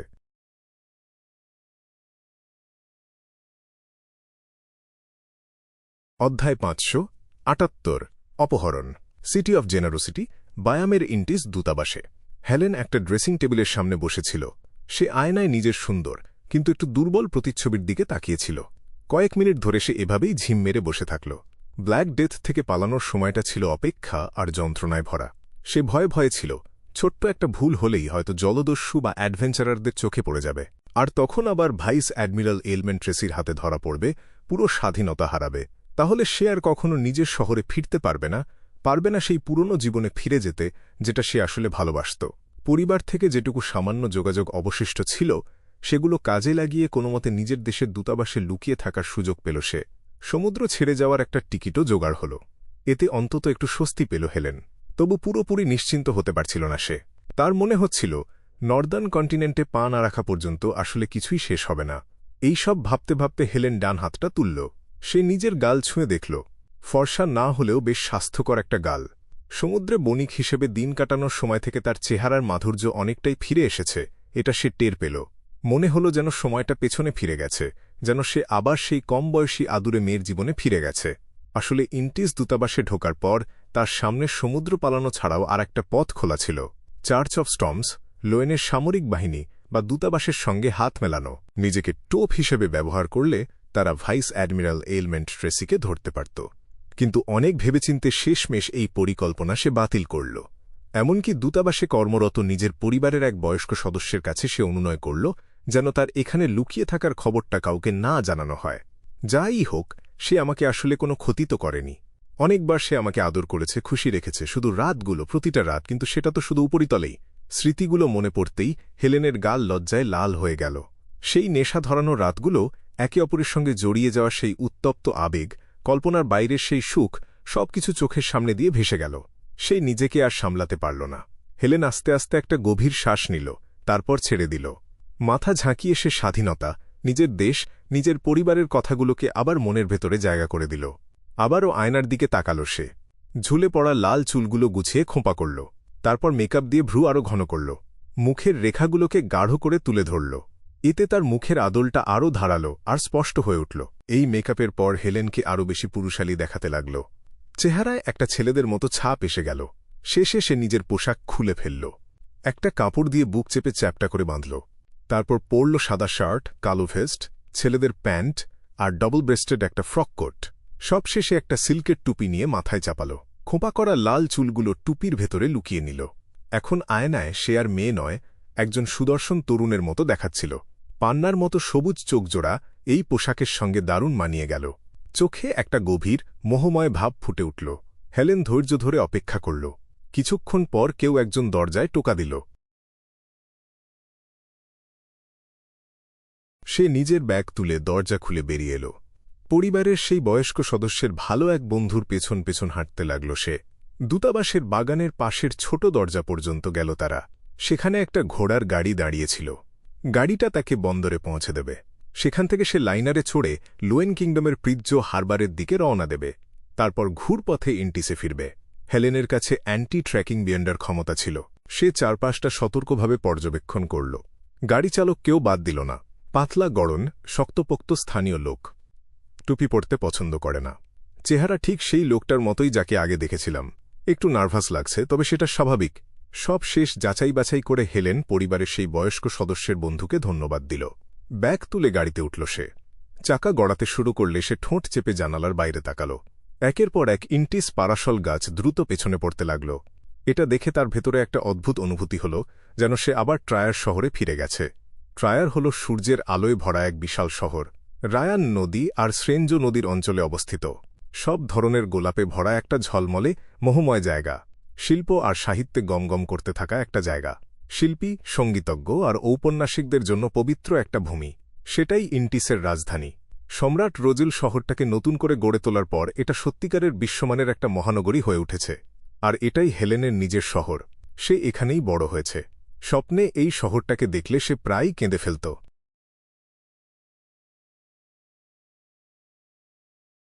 কতক্ষণ কেটে গেছে কে জানে। হঠাৎ হেলেনের মনে হল কোথাও একটা গড়বড় হচ্ছে। আশেপাশের রাস্তাগুলো আস্তে আস্তে নির্জন আর প্রত্যন্ত হয়ে যাচ্ছিল। সমুদ্রের বণিক হিসেবে বেশিরভাগ সময় সে ফগ শীতেই কাটিয়েছে। সোনিয়াসির এই বায়াম শহরটা তার খুব একটা চেনা না। তবু সিকোয়েন্স নয়, হান্টার হিসেবে তার সতর্কতা ছিল যথেষ্ট। এই রাস্তাটা কি ঠিক আছে? নিজের জায়গা থেকে একটু সরে এসে হেলেন সাবধানে গাড়ি চালককে জিজ্ঞেস করল। সে যে কোনো মুহূর্তে গাড়ি থেকে লাফিয়ে নেমে একটা ফায়ারবেল বের করার জন্য প্রস্তুত ছিল। গাড়ি চালক পেছনে তাকাল না, সামনের দিকে তাকিয়েই থাকল। তোষামোদে ভরা একটা হাসি দিয়ে সে বলল, সম্মানিত লেডি, এই রাস্তাটা একটু কাছের, আর এই পথে জ্যামে পড়ার সম্ভাবনাও কম। আপনি তো জানেনই, বায়াম শহরটা অনেক আগে বানানো। তখন এত মানুষ বা গাড়ি ছিল না। অনেক রাস্তাই সরু। দুপুরবেলা আর সন্ধ্যায় খুব সহজেই জ্যাম লেগে যায়। গাড়িতে যাওয়ার চেয়ে হেঁটে গেলে তখন বরং তাড়াতাড়ি পৌঁছানো যায়। তাই না কি? হেলেন একটু ভেবে দেখল। কথাটা তার বিশ্বাসযোগ্য লাগল, কারণ অনেক শহরেই সে এমন পরিস্থিতি দেখেছে। ট্রায়ারই সেরা। সম্রাট রোজেল যখন পুরনো এলাকাগুলো নতুন করে সাজিয়েছিলেন তখন আগেভাগেই রাস্তাগুলো চওড়া করে দিয়েছিলেন। আজও সেগুলোতে যথেষ্ট জায়গা আছে। হেলেনের মাথায় এই ভাবনা ভেসে উঠল। ঠিক তখনই গাড়ি টানতে থাকা ঘোড়াটা যন্ত্রণায় হ্রেষাধ্বনি করে উঠল। একটু দাঁড়ান, মনে হয় কিছু একটার ওপর পা দিয়েছে। গাড়িচালক গাড়িটা একপাশে থামাল, তারপর লাফ দিয়ে নেমে পড়ল। হেলেন প্রথমে এটা নিয়ে খুব একটা মাথা ঘামাল না, কিন্তু চোখের কোণা দিয়ে চারপাশটা একবার দেখে নিল সে। বুঝতে পারল তারা একটা জনশূন্য নীরব গলিতে এসে পড়েছে। তার বুকের ভেতরটা শক্ত হয়ে এল। এক মুহূর্তও দেরি না করে সে গাড়ির দেয়াল ভেঙে পালানোর চেষ্টা করতে চাইল। বাড়াবাড়ি প্রতিক্রিয়া হোক বা না হোক, এটা করা দরকার বলে মনে হল তার। ঠিক সেই মুহূর্তে তার বুকের গভীর থেকে একটা ভয়াবহ আতঙ্ক হঠাৎ ফুঁসে উঠল। মনে হল কোনো ভয়ঙ্কর ক্ষুধার্ত দানব তাকে লক্ষ্যবস্তু বানিয়েছে। আত্মিক স্তরে যে চাপ সে অনুভব করল সেটা তাকে দ্বিধায় ফেলে দিল। হঠাৎ কোনো পদক্ষেপ নিতে তার সাহস হল না। এরপর সে একটা গম্ভীর কণ্ঠস্বর শুনতে পেল। আমি তোমার কোনো ক্ষতি করব না, তোমাকে কিছু প্রশ্ন করতে চাই। হেলেনের মাথা দ্রুত কাজ করতে লাগল। সামনে যে কয়টা বিকল্প খোলা আছে সেগুলো সে দ্রুত বিবেচনা করল। শেষমেশ হঠাৎ পালানোর চেষ্টা সে করল না। ভয়ঙ্কর সেই চাপের নিচে সে আবার নিজের জায়গায় বসে পড়ল। সে ঠিক করল আগে পরিস্থিতি বুঝে নেবে, তারপর পরিকল্পনা ঠিক করবে। গাড়ির দরজা খুলল। সেই পাতলা গড়নের শক্তপোক্ত স্থানীয় গাড়িচালক ভেতরে ঢুকল। হেলেনের ঠিক উল্টো দিকে সে বসল। আর সে আসলে আর কেউ না, ফেসলেস ক্লাইন। গাড়িচালকের ছদ্মবেশ ধরার জন্য ক্লাইন বিশেষভাবে ঘোড়া আর গাড়ি চালানোর প্রশিক্ষণ নিয়েছিল। এটা এমন একটা দক্ষতা যেটা টিনজেন শহরের নাইট হক্স স্কোয়াডে থাকাকালীন সে ঠিকমতো শিখতে পারেনি। সময়ও খুব কম ছিল, তাই পুরোপুরি রপ্ত করতে পারেনি। বাধ্য হয়ে ঘোড়াটাকে বসে আনতে তাকে ক্রিপিং হাঙ্গারের আভা ব্যবহার করতে হল। একই সময়ে কাছেই লুকিয়ে থাকা ডানিটজ দ্রুত দৌড়ে এল। গাড়িচালকের আসনে বসে সে গাড়ি চালাতে শুরু করল। তার গোল ফেল্টের টুপিটা কপালের একদম নিচ পর্যন্ত নামানো ছিল। দেখতে একদম আসল গাড়িচালকের মতোই লাগছিল তাকে। হেলেন সাবধানী ভঙ্গিতে পিঠ একটু বাঁকিয়ে বসল, একটা চিতাবাঘের মতো যে কোনো মুহূর্তে ঝাঁপিয়ে পড়তে প্রস্তুত। সে টের পেল উল্টো দিকে বসা লোকটার দৃষ্টি তার কপাল, ভ্রু, চোখ, নাক, মুখ, গলা, বুক, কোমর, পায়ের ওপর দিয়ে আস্তে আস্তে ঘুরে বেড়াচ্ছে। এটা তাকে ভীষণ অস্বস্তিতে ফেলল। এমন দৃষ্টি, এভাবে আপাদমস্তক মেপে দেখার ভঙ্গি, এসব সে আগেও দেখেছে। ইন্টিসে, ট্রায়ারে, সমুদ্রে কাটানো সেই দিনগুলোতে। এটা সেই সব ঘৃণ্য বিকৃত মানুষদের চাহনি যাদের মাথা ভর্তি যৌন কামনা থাকে। কিন্তু এবার অদ্ভুতভাবে তার নিজেকে অপমানিত মনে হল না। লোকটা তার জামাকাপড় ছিঁড়ে ফেলবে বা কোনো অস্বাভাবিক কিছু কল্পনা করছে এমনটাও মনে হল না তার। বরং মনে হল লোকটা যেন একটা খাবার পরক করছে। একটা ঠান্ডা সাপ যেন আমার চামড়ার ওপর দিয়ে হেঁটে যাচ্ছে। হেলেন আর সহ্য করতে পারল না। সে জিজ্ঞেস করল, তোমার প্রশ্নগুলো কি? হেলেনের চেহারা আর বৈশিষ্ট্যগুলো ভালোমতো দেখে নেওয়ার পর ক্লাইন সামনের দিকে একটু ঝুঁকল। স্বাভাবিক ভঙ্গিতে নিজের হাতগুলো উরুর ওপর রাখল। দুই হাতে তালু হালকা করে জড়ো করে সে বলল, জিমি নেকার নামে কাউকে চেনো? হেলেন কয়েক সেকেন্ড সময় নিয়ে স্মৃতি হাতড়াল। তারপর শক্তভাবে মাথা নাড়ল। হালকা ভ্রু কুঁচকে সে অবাক হয়ে জিজ্ঞেস করল, তুমি কি ভুল মানুষকে ধরেছ? সে একজন ধনকুবের, জিনিসপত্র সংগ্রহ করতে পছন্দ করে। ট্রেসির কাছ থেকে এমন কারো কথা শুনেছ? ক্লাইন আবার জিজ্ঞেস করল। ট্রেসি হেলেন মনে মনে একটা দীর্ঘশ্বাস ছাড়ল। গম্ভীরভাবে উত্তর দিল, না, সংগ্রহ করতে পছন্দ করে এমন কোনো ধনকুবেরের কথা সে কখনো বলেনি। ক্লাইন লাল চুলের সেই মেয়েটির চোখের দিকে তাকাল। ধীরস্থির গলায় সে বলল, তাহলে তার ঘরে কি সাউদার্ন কন্টিনেন্টের বালাম এম্পায়ার সম্পর্কে কোনো প্রাচীন দলিল দস্তাবেজ আছে? সে এমন কেউ না যে দলিলপত্র পড়তে ভালোবাসে। পড়তেই ঘৃণা করে সে। উপন্যাসও আমাকে দিয়ে পড়ায়। এই কথাটা বলতে গিয়ে হেলেনের মুখে একটা তেতো হাসি ফুটে উঠল। কি ধরনের উপন্যাস পড়ে সে? ক্লাইনের গলার সুর একটুও বদলাল না। রোজেলের লেখা ক্লাসিকগুলো আর যে কোনো আধুনিক রোমান্স গল্প, সোজাসুজি জবাব দিল হেলেন। ক্লাইন মাথা নাড়ল। তার কি কোনো সংগ্রহশালার ঘর আছে? কিন্তু সে আর কিছু রহস্যময় অতিথি ছাড়া আর কাউকেই ঢুকতে দেওয়া হয় না। আমাকেও না, হেলেন মনে করে করে বলল। ক্লাইন কয়েক সেকেন্ড চুপ করে রইল। তার ভঙ্গি একটুও বদলাল না। তোমার গল্পটা বলো। আমার? অবাক হয়ে নিজের দিকে আঙুল তুলল হেলেন। ক্লাইন আস্তে করে মাথা নাড়ল। কথা আর দ্বিতীয়বার বলল না। একটু হতভম্ব হয়ে হেলেন বলল, আমার গল্প খুব সাধারণ। আমার বাবা ইন্টিসের সাবেক সাউরন রাজপরিবারের একজন সদস্য। সে বেশ অনেক সম্পদ পেয়েছিল, কিন্তু মদ, রক্ষিতা, গাঁজা আর জুয়ায় ডুবে গিয়ে নিজেকে হারিয়ে ফেলল। শেষ পর্যন্ত পুরো নিঃস্ব হয়ে গেল সে। ঋণ শোধ করার জন্য পরিবারের তোলা কিছু শর্ত আমি মেনে নিলাম, বিয়ন্ডার হলাম। তারপর সমুদ্রে গেলাম, সমুদ্রের বণিক হয়ে গেলাম।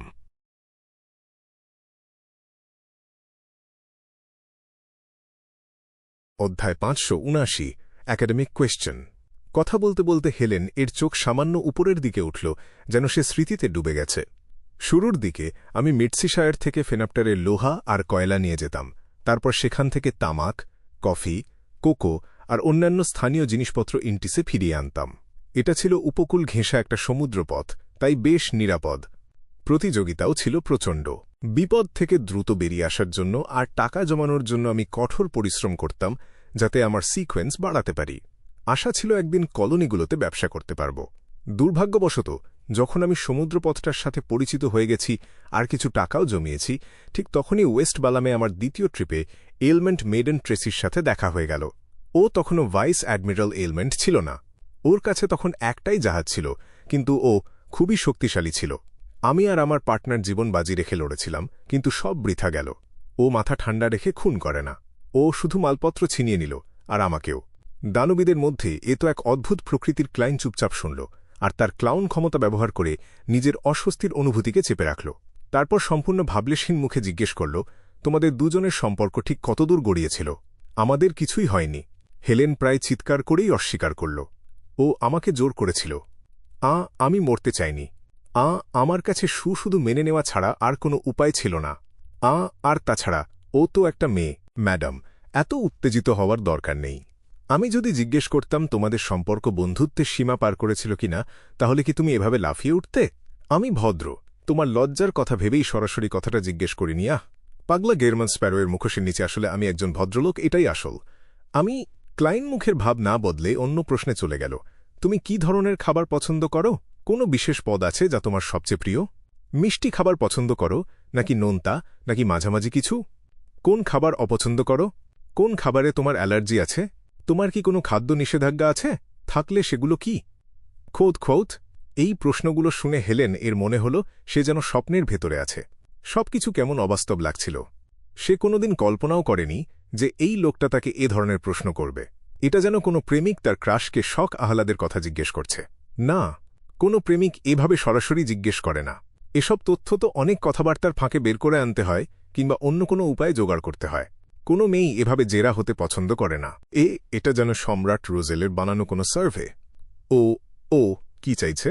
কোনো অভিব্যক্তি ছাড়াই প্রশ্ন করে যাচ্ছে। আমার খুব ভয় লাগছে। হেলেন কয়েক সেকেন্ড চুপ করে থাকল, তারপর ক্লাইনের ঠান্ডা, স্থির চাহনির নিচে একে একে উত্তর দিতে শুরু করল। ক্লাইন সামনের দিকে ঝুঁকে বসে রইল আর প্রশ্ন করতে থাকল, তুমি সাধারণত কিভাবে বসো? তোমার কি কোনো অভ্যাসগত ভঙ্গি আছে? হেলেন যত উত্তর দিতে থাকল, তত বেশি আতঙ্কিত হতে থাকল। তার ভেতরে একটা অদ্ভুত অনুভূতি হচ্ছিল, যেন এই প্রশ্নগুলোর উত্তর দিতে দিতে সে নিজেই হারিয়ে যাবে। যখন এই বিচিত্র আর ভয়ঙ্কর সার্ভে শেষ হল, তখন তার বুকের ভেতরটা ভারী হয়ে গেল। তার বারবার মনে হচ্ছিল ভয়ানক একটা পরিণতি তার জন্য অপেক্ষা করছে। লোকটা যখন অন্যদিকে তাকাবে, তখন কি আমি ঝুঁকি নিয়ে গাড়ি থেকে লাফ দেব? হেলেন গুরুত্বের সাথে এই সম্ভাবনাটা ভাবল, কিন্তু লোকটা তো তাকে আক্রমণ করার কোনো লক্ষণ দেখাচ্ছে না। এটাই তাকে দ্বিধায় ফেলল। তার মনে হল শান্তিপূর্ণভাবে বিষয়টা মিটিয়ে ফেলার একটা আশা এখনও আছে। হেলেনের ব্যক্তিত্ব, অভ্যাস আর পছন্দ অপছন্দ সম্পর্কে ধারণা পেয়ে ক্লাইন আলোচনার মোড় ঘুরিয়ে দিল ভাইস অ্যাডমিরাল এলমেন্টের দিকে। ট্রেসি সম্পর্কে তুমি কি জানো? হেলেনের মুখ কেঁপে উঠল কয়েকবার, কিন্তু সে কথা বলতে পারল না। গাড়িটা আরও অনেকটা পথ এগিয়ে যাওয়ার পর সে অবশেষে একটা মলিন হাসি হাসল। ওর লড়াইয়ের ক্ষমতা অসাধারণ। ও গোপন অনুপ্রবেশ আর অভিশাপে বিশেষ দক্ষ। ও অদৃশ্য হতে পারে, আলোতে পরিণত হতে পারে। ও আয়না বা জাদুদণ্ডের সাহায্যে শরীর বদলানোর কৌশল জানে। ও কালো আগুন আর তুষারের ক্ষমতাও ব্যবহার করতে পারে। ও একটা নির্দিষ্ট দূরত্বের ভেতরে শত্রুদের হঠাৎ অসুস্থ করে দিতে পারে। ঠান্ডা লাগা, নিউমোনিয়া, গ্যাস্ট্রোএন্টেরাইটিস, আরও অনেক রোগ। লড়াই যত দীর্ঘ হবে, রোগটাও তত গুরুতর হবে। কিছু বিয়ন্ডার সরাসরি হার্ট অ্যাটাকে মারা যেতে পারে। ও অদৃশ্য সুতা তৈরি করেও শত্রুদের নিয়ন্ত্রণ করতে পারে। ও মানবদেহের গঠন খুব ভালোভাবে জানে। ও স্পর্শ করেই মানুষকে অনায়াসে আনন্দ দিতে পারে। ওই ধরনের আনন্দ। ওর একটা সক্রিয় মোহিনী ক্ষমতা আছে, যার ফলে অনেক জলদস্যু ওর কাছে গেলে প্রতিরোধ করার ইচ্ছাই হারিয়ে ফেলে। ও সাধারণত বন্ধুসুলভ, কিন্তু শত্রুদের প্রতি অসম্ভব নিষ্ঠুর। অন্যরা যে পরিপূর্ণতাকে রক্ষা করতে চায়, সেটা ধ্বংস করতেই ওর আনন্দ। ও মানুষকে অসহ্য যন্ত্রণা আর কষ্ট দিতে ভালোবাসে। হেলেন বিস্তারিত বলল না ট্রেসি কিভাবে অন্যদের পরিপূর্ণতা ধ্বংস করত। অনেক নিষ্ঠুর গল্প ছিল, আবার মজার ঘটনাও ছিল। এই এলমেন্ট মেডেন একবার তার শত্রুদের এক বাবা আর ছেলেকে একে অপরকে খুন করতে বাধ্য করেছিল। আবার একবার এক শত্রুর স্ত্রীকে উস্কে দিয়ে তাকে বিশ্বাসঘাতকতায় প্ররোচিত করেছিল, আর শত্রুটিকে সেই দৃশ্যের মুখোমুখি দাঁড় করিয়েছিল, দানবী হিসেবে যা প্রত্যাশিত। ও একজন সিকোয়েন্স 5 দানবী, ডিমোনেস অফ প্লেজারের চেয়ে এক সিকোয়েন্স উপরে। ক্লাইন ট্রেসির লড়াইয়ের ধরন সম্পর্কে মৌলিক একটা ধারণা পেয়ে আবার শান্তভাবে জিজ্ঞেস করল, ওর কাছে কি কোনো মিস্টিক্যাল আইটেম আছে? হীরা বসানো একটা বালা। যতক্ষণ ও সেটা পরে থাকে, ট্রেসিকে আঘাত করা প্রায় অসম্ভব। হেলেন একটু দ্বিধা করল, তারপর ভাইস অ্যাডমিরাল এলমেন্টের এই গোপন কথাটা ফাঁস করে দিল। ক্লাইন আরও কিছু খুঁটিনাটি প্রশ্ন করল আর নিজের শরীরটা একটু সোজা করল। ট্রেসি কি দানবী সম্প্রদায়কে মানব পাচারে সাহায্য করছে? ভাইস অ্যাডমিরাল আইসবার্গ অ্যাডউইনার মুখে এই কথাটা শুনে ক্লাইনের মনোযোগ আকৃষ্ট হয়েছিল। দানবী সম্প্রদায় ইনসে জ্যাংউইলের সাথে হাত মিলিয়েছে, আর এর সাথে রাজপরিবারের যোগসূত্র আছে। এর সাথে জড়িত একটা ভূগর্ভস্থ ধ্বংসাবশেষ, যার অবস্থান অজানা। ট্রেসি ওদের মানব পাচারে সাহায্য করছে। বেলিন, যার কথা দ্য হ্যাংড ম্যান বলেছিল, সে দক্ষিণ মহাদেশে অসংখ্য দাস নিখোঁজ আর আদিবাসী গোষ্ঠী হারিয়ে যাওয়ার ঘটনাগুলোর পেছনের মাস্টারমাইন্ড। সেই ভূগর্ভস্থ ধ্বংসাবশেষে তার উপস্থিতি প্রমাণ করে সে উচ্চপদস্থ একজন। সবচেয়ে বড় মানব পাচারকারী ক্যাপিন, তাকে রক্ষা করত আরবিটার পথের বিয়ন্ডাররা, আর এই পাথে নিয়ন্ত্রণ করে লোয়েন আর ফেনাপ্টারের রাজপরিবার, সাথে তাদের মিলিটারি। ক্লাইন যা যা জানত সব মিলিয়ে একটা সরল রেখা তৈরি হল, কিন্তু এই রেখাটা ঠিক কি ফাঁস করছে সেটা সে বুঝতে পারল না। ভাইস অ্যাডমিরাল এলমেন্ট ট্রেসি এই রহস্য ভেদ করার চাবিকাঠি। দানবী সম্প্রদায় কি? হেলেন বিভ্রান্ত হয়ে জিজ্ঞেস করল। তোমার এটা জানার দরকার নেই, ক্লাইন শান্তভাবে জবাব দিল। দানবী আসলে কি সেটা যদি না জানো, আর তারপর যদি সন্দেহ করতে শুরু করো যে তোমাকে আনন্দ দেওয়া সেই অসম্ভব মোহনীয় ভাইস অ্যাডমিরাল এলমেন্ট আসলে এক নোংরা আর বর্বর পুরুষ, তখন তো তুমি ঘটনাস্থলেই জ্ঞান হারিয়ে ফেলবে।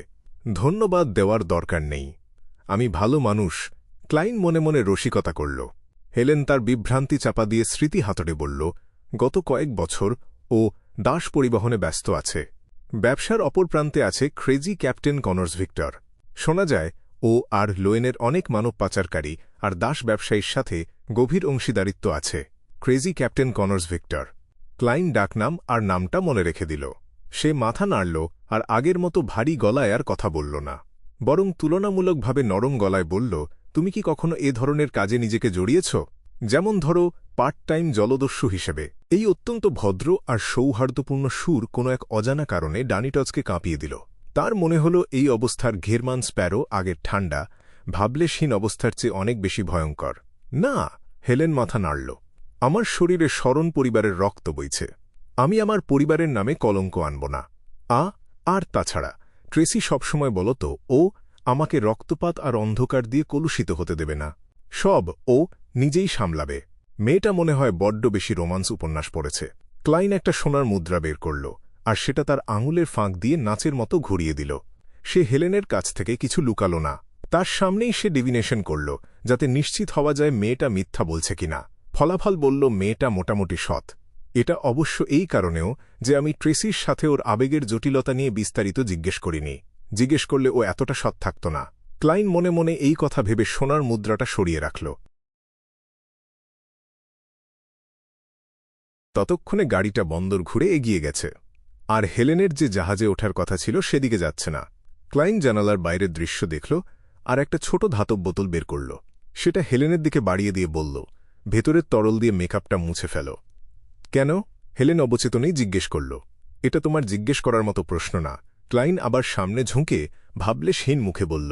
অপমানিত আর ক্ষুব্ধ লাগলেও হেলেন এই গুরুত্বপূর্ণ মুহূর্তে লোকটাকে রাগিয়ে দিতে চাইল না। সে শুধু বোতলের ছিপি খুলে গন্ধ শুঁকে দেখল এটা বিষাক্ত কিনা। এটা কি সরাসরি ব্যবহার করা যাবে? সে জিজ্ঞেস করল। ক্লাইন সংক্ষেপে হ্যাঁ বলল। হেলেন একটা সাদা রুমাল বের করে তাতে বোতলের তরলটা লাগাল। তারপর সেটা দিয়ে মুখ মুছতে শুরু করল আর দ্রুত আগের ছদ্মবেশটা মুছে ফেলল। তার সৌন্দর্যময় পুরুষালী ছাপটা মুছে গেল আর মুখের রেখাগুলো নরম হয়ে গেল। হেলেনের আসল চেহারাটা ক্লাইনের সামনে ফুটে উঠল। মনোযোগ দিয়ে দেখার পর ক্লাইন শান্তভাবে বলল, টুপিটা খুলে চুল ছেড়ে দাও। হেলেন ভ্রু কুঁচকে ফেলল। তার মনে একটা অস্বস্তিকর সন্দেহ হল, এরপর হয়তো অগ্রহণযোগ্য আদেশ আসবে, যেমন কাপড় খুলে ফেলা। সে একটা গভীর শ্বাস নিল, টুপি খুলল আর কুণ্ডলি করে বাঁধা লাল চুলগুলো ছেড়ে দিল। মুহূর্তেই তাকে অসম্ভব নারী সুলভ দেখাতে লাগল। ক্লাইন শরীর সোজা করে গাড়ির দেয়ালে হেলান দিল আর শান্ত গলায় বলল, তুমি আবার ছদ্মবেশটা পরে নাও। লোকটা কি পাগল? এত কিছুর পর আবার আগের অবস্থায় ফিরে যেতে বলছে? হেলেন তার অসন্তোষ মুখ ফুটে বলার সাহস পেল না, এই ভয়ে যে লোকটা আবার কোনো অগ্রহণযোগ্য দাবি তুলবে। সে তাড়াহুড়ো করে তার সুটকেস খুলে একটা আয়না বের করে নিজেকে দেখল। মেকআপ এত পরিষ্কারভাবে মুছে গেছে। সে একটু থমকে গেল, তারপর দ্রুত আবার মেকআপ করল আর চুল কুণ্ডলি করে বাঁধল। যখন গাড়িটা থামল তখন সে আবার এক সুদর্শন তরুণের মতো দেখাচ্ছিল। ক্লাইন সূক্ষ্মভাবে মাথা নাড়ল আর জানালার বাইরে তাকিয়ে চোখ ফিরিয়ে নিল। শেষ একটা প্রশ্ন। কি? হেলেন উদ্বিগ্ন গলায় জিজ্ঞেস করল। ক্লাইন একটু চোখ তুলল আর তার মুখের পেশিগুলো নড়ল। তোমার বুক কত বড়? হেলেন প্রথমে হতবাক হয়ে গেল, তারপর তার মুখ লাল হয়ে গেল। এই লালচে ভাবটা লজ্জার ছিল না, ছিল লোকটার চোয়ালে এক ঘুষি বসিয়ে দেওয়ার ক্ষোভ থেকে। ক্লাইন চোখ না সরিয়ে শান্তভাবে যোগ করল, এটা একটা একাডেমিক কোয়েশ্চেন। লোকটার চোখে কোনো কামুকতা না দেখে হেলেন একটা শ্বাস নিল আর চোখ বন্ধ করে প্রশ্নের উত্তর দিল। ক্লাইন গোপনে স্বস্তির নিঃশ্বাস ফেলল আর একটা জাহাজের টিকিট আর কাগজের একটা স্তূপ বের করল। নতুন পরিচয়পত্র, টিয়ানা পোর্টের টিকিট। ওখানে পৌঁছে প্রিটজ হারবারের টিকিট কিনে নাও। হেলেন তার দিকে সতর্ক দৃষ্টিতে তাকিয়ে টিকিট আর কাগজগুলো নিল। সে তার সুটকেস তুলে সাবধানে গাড়ি থেকে নামল আর জাহাজটা দেখল যেটাতে তাকে উঠতে হবে। ক্লাইন তার পিছনে নামল আর তাকে চলে যেতে দেখল।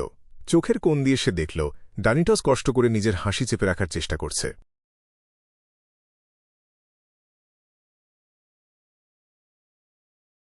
চ্যাপ্টার 580 ওয়ার্মটাং। ক্লাইন আস্তে করে মাথা ঘুরিয়ে ডানিটজের দিকে একটা তীক্ষ্ণ দৃষ্টি দিল। 5500 পাউন্ড বাউন্টির এই জলদস্যু সাথে সাথে মুখ বন্ধ করে চুপ হয়ে গেল, যেন কিছুই হয়নি। হেলেন কোনো ঝামেলা ছাড়া জাহাজে উঠেছে কিনা সেটা নিশ্চিত করার পর ক্লাইন ঘুরে গাড়ির পাশে গেল। সে অনেকটা নিরীহ ভঙ্গিতে জিজ্ঞেস করল, কথাটা শুনেছিস? না না। সামান্য একটুখানি ডানিটজ মাথা নাড়ল, ফাঁপা একটা হাসি দিল। ক্লাইন একটু মাথা নাড়ল, বলল, তোর মনে রাখতে হবে, নইলে লোকজন সহজেই তোকে চিনে ফেলবে। চিনে আমাকে? ডানিটজ হাত তুলে নিজের নাকের দিকে আঙুল দেখিয়ে ফাঁকা চোখে জিজ্ঞেস করল। ক্লাইনের মুখের ভাব বদলাল না। সে বলল, ও শরণ পরিবারের মেয়ে। ওর কাছে অ্যান্টি ট্র্যাকিং বিয়ন্ডার ক্ষমতা আছে। ওর অভ্যাস আর আচরণ দেখে নিশ্চিত করা যায় ও হান্টার পাথওয়ের সিকোয়েন্স 7 পাইরোমেনিয়াক। তোর সাথে ওর অনেক মিল আছে। তুই ওর ভূমিকায় ভালো অভিনয় করতে পারবি। আমি পারব না। ওর মতো ছদ্মবেশ ধরতে পারব না। এক নজরেই ধরা পড়ে যাব। ডানিটজ আতঙ্কে লাফিয়ে উঠল। ক্লাইন হাসি চেপে গম্ভীর গলায় বলল, আমি তোকে ক্রিপিং হাঙ্গার ধার দেব। না না, এসব ব্যাপারে আমার কোনো অভিজ্ঞতা নেই। ভাইস অ্যাডমিরাল এলমেন্টের লোকদের বোকা বানাতে পারব না। অস্বাভাবিক রকম ভীত আর আতঙ্কিত হয়ে ডানিটজ মিশন প্রত্যাখ্যান করল। তার কাছে ব্যাপারটা ছিল ভীষণ লজ্জাজনক আর জঘন্য। শুধু কোনো বিকৃত মানুষ বা পাগলই কোনো দ্বিধা ছাড়া এই কাজটা করতে পারবে। ক্লাইন সম্মতিতে মাথা নাড়ল, কোনো অভিব্যক্তি ছাড়াই বলল, সত্যি তুই বেশ বোকা। ডানিটজ জোর করে হাসল, বলল, হ্যাঁ আমি খুব বোকা। ক্লাইন আর কিছু বলল না। ডানিটজকে পেরিয়ে গিয়ে গাড়ির দরজা খুলল। ডানিটজ চোখ দিয়ে তাকে অনুসরণ করছিল। হঠাৎ সে দেখল গেরম্যান স্প্যারোর চুল লাল হয়ে যাচ্ছে। সে তার ঝিমিয়ে যাওয়া চোখ পিট করল। দেখল লোকটার মুখের রেখা নরম হয়ে গেছে। চোখ দুটো হয়ে গেছে পান্নার মতো সবুজ। ঠোঁট সরু হয়ে চেপে গেল, যেন একটু দুর্বল আর অনিশ্চিত দেখাচ্ছে। তার মধ্যে এক ধরনের পুরুষালী সৌন্দর্য ছিল, দেখতে অবিকল একটু আগে চলে যাওয়া হেলেনের মতো। গেরম্যান স্প্যারো গাড়িতে ঢুকে যাওয়ার পর ডানিটজ মাথা ঘুরিয়ে নিল। তার ঠোঁটের কোণ মৃদু কাঁপছিল। কয়েক সেকেন্ড চুপ থাকার পর সে নিচু গলায় বিড়বিড় করল, কি একটা পাগল। কোনো দ্বিধা ছাড়াই মেয়ে হয়ে গেল। স্বীকার করতে হবে, ছেলের ছদ্মবেশে হেলেনকে বেশ সুন্দরী লাগছে। এই বিয়ন্ডার ক্ষমতাটা সত্যিই কাজের। এরকম একটা জিনিস যদি পেতাম আর ক্যাপ্টেনের পছন্দের ধরনটা যদি জানতে পারতাম, তাহলে সেই অনুযায়ী নিজেকে বদলে ফেলে ওকে আমার প্রেমে ফেলতে পারতাম। কিন্তু সেক্ষেত্রে যাকে ও ভালোবাসবে সে কি আসলে আমি হব? ডানিটজ নিজেকে দার্শনিক প্রশ্নে ডুবিয়ে ফেলল। হঠাৎ পিছনের গাড়ি থেকে একটা কাশির শব্দ এল। সে চমকে সম্বিত ফিরে পেল। গাড়ি চালিয়ে বন্দর থেকে বের হয়ে গেল। সে ঠিক করল অনেকটা ঘুরপথে গিয়ে তারপর ফিরে আসবে। গাড়ির ভেতরে ক্লাইন বাইরে যতটা শান্ত দেখাচ্ছিল, ভেতরে ততটা শান্ত ছিল না। হেলেন ছেলের পোশাকে ছিল বলে আপাতত সবচেয়ে অস্বস্তিকর জায়গাগুলো নিয়ে ভাবতে হচ্ছিল না। তবুও নিজের মুখটা মেয়ের মুখে পরিণত হতে দেখা, বুক বের করা, এসব করতে গিয়ে সে যথেষ্টই অস্বস্তি বোধ করল। মনটা বিষণ্ণ আর অদ্ভুত একটা অস্বস্তিতে ভরে গেল। হায়রে, একজন ফেসলেসের চেহারা বদলানো খুব সহজ। কঠিন অংশটা আসলে মন। ভালো ফেসলেস হতে গেলে অনেকগুলো মানসিক বাধা পেরোতে হবে, নইলে বছরের পর বছর সত্যিকারের একজন মানুষ হয়ে অভিনয় করে যেতে হবে। সবাই যেন আমার সেই পরিচয়টাই মেনে নেয়, আর আমি নিজেও সেই চরিত্রটা এমনভাবে ডুবে যাই যেন সেটাই আসল। এটা আমার নৈতিক সীমার জন্য আরও বড় চ্যালেঞ্জ। এটা পাগলামি, এটা বিকৃতি। আমার অগ্রগতি দ্রুত করতে হলে কিছু বাধা পেরোতেই হবে। ক্লাইন গাড়ির সিটের নিচ থেকে একটা সুটকেস বের করল। সে কিছু কাপড় আর জামা খুঁজে বের করল। তারপর হেলেনের ছদ্মবেশটা হুবহু নকল করল। সে চাইলে ডানিটজকে হেলেন সাজিয়ে ন্যায়বিচারের কাছ থেকে ফেসলেসের বিয়ন্ডার বৈশিষ্ট্যওয়ালা রহস্যময় জিনিসটা কয়েকদিনের জন্য ধার করতে পারত। সমস্যা হতো না, কিন্তু তাহলে ডানিটজকে সরাসরি ভাইস অ্যাডমিরাল এলমেন্ট ট্রেসির সামনে পড়তে হতো। ক্লাউনের ক্ষমতা ছাড়া তার পক্ষে ট্রেসিকে ফাঁকি দেওয়া প্রায় অসম্ভব। তার জীবন চরম বিপদে পড়ে যেত। নিজের কাজের জন্য অন্যদের এত বড় ঝুঁকি নিতে দেওয়া ক্লাইনের পক্ষে সম্ভব না। তাই সে নিজেকেই চ্যালেঞ্জ করতে চাইল, কাজটা নিজেই করতে চাইল। কিছুক্ষণের মধ্যেই সে দেখতে হুবহু হেলেনের মতো হয়ে গেল।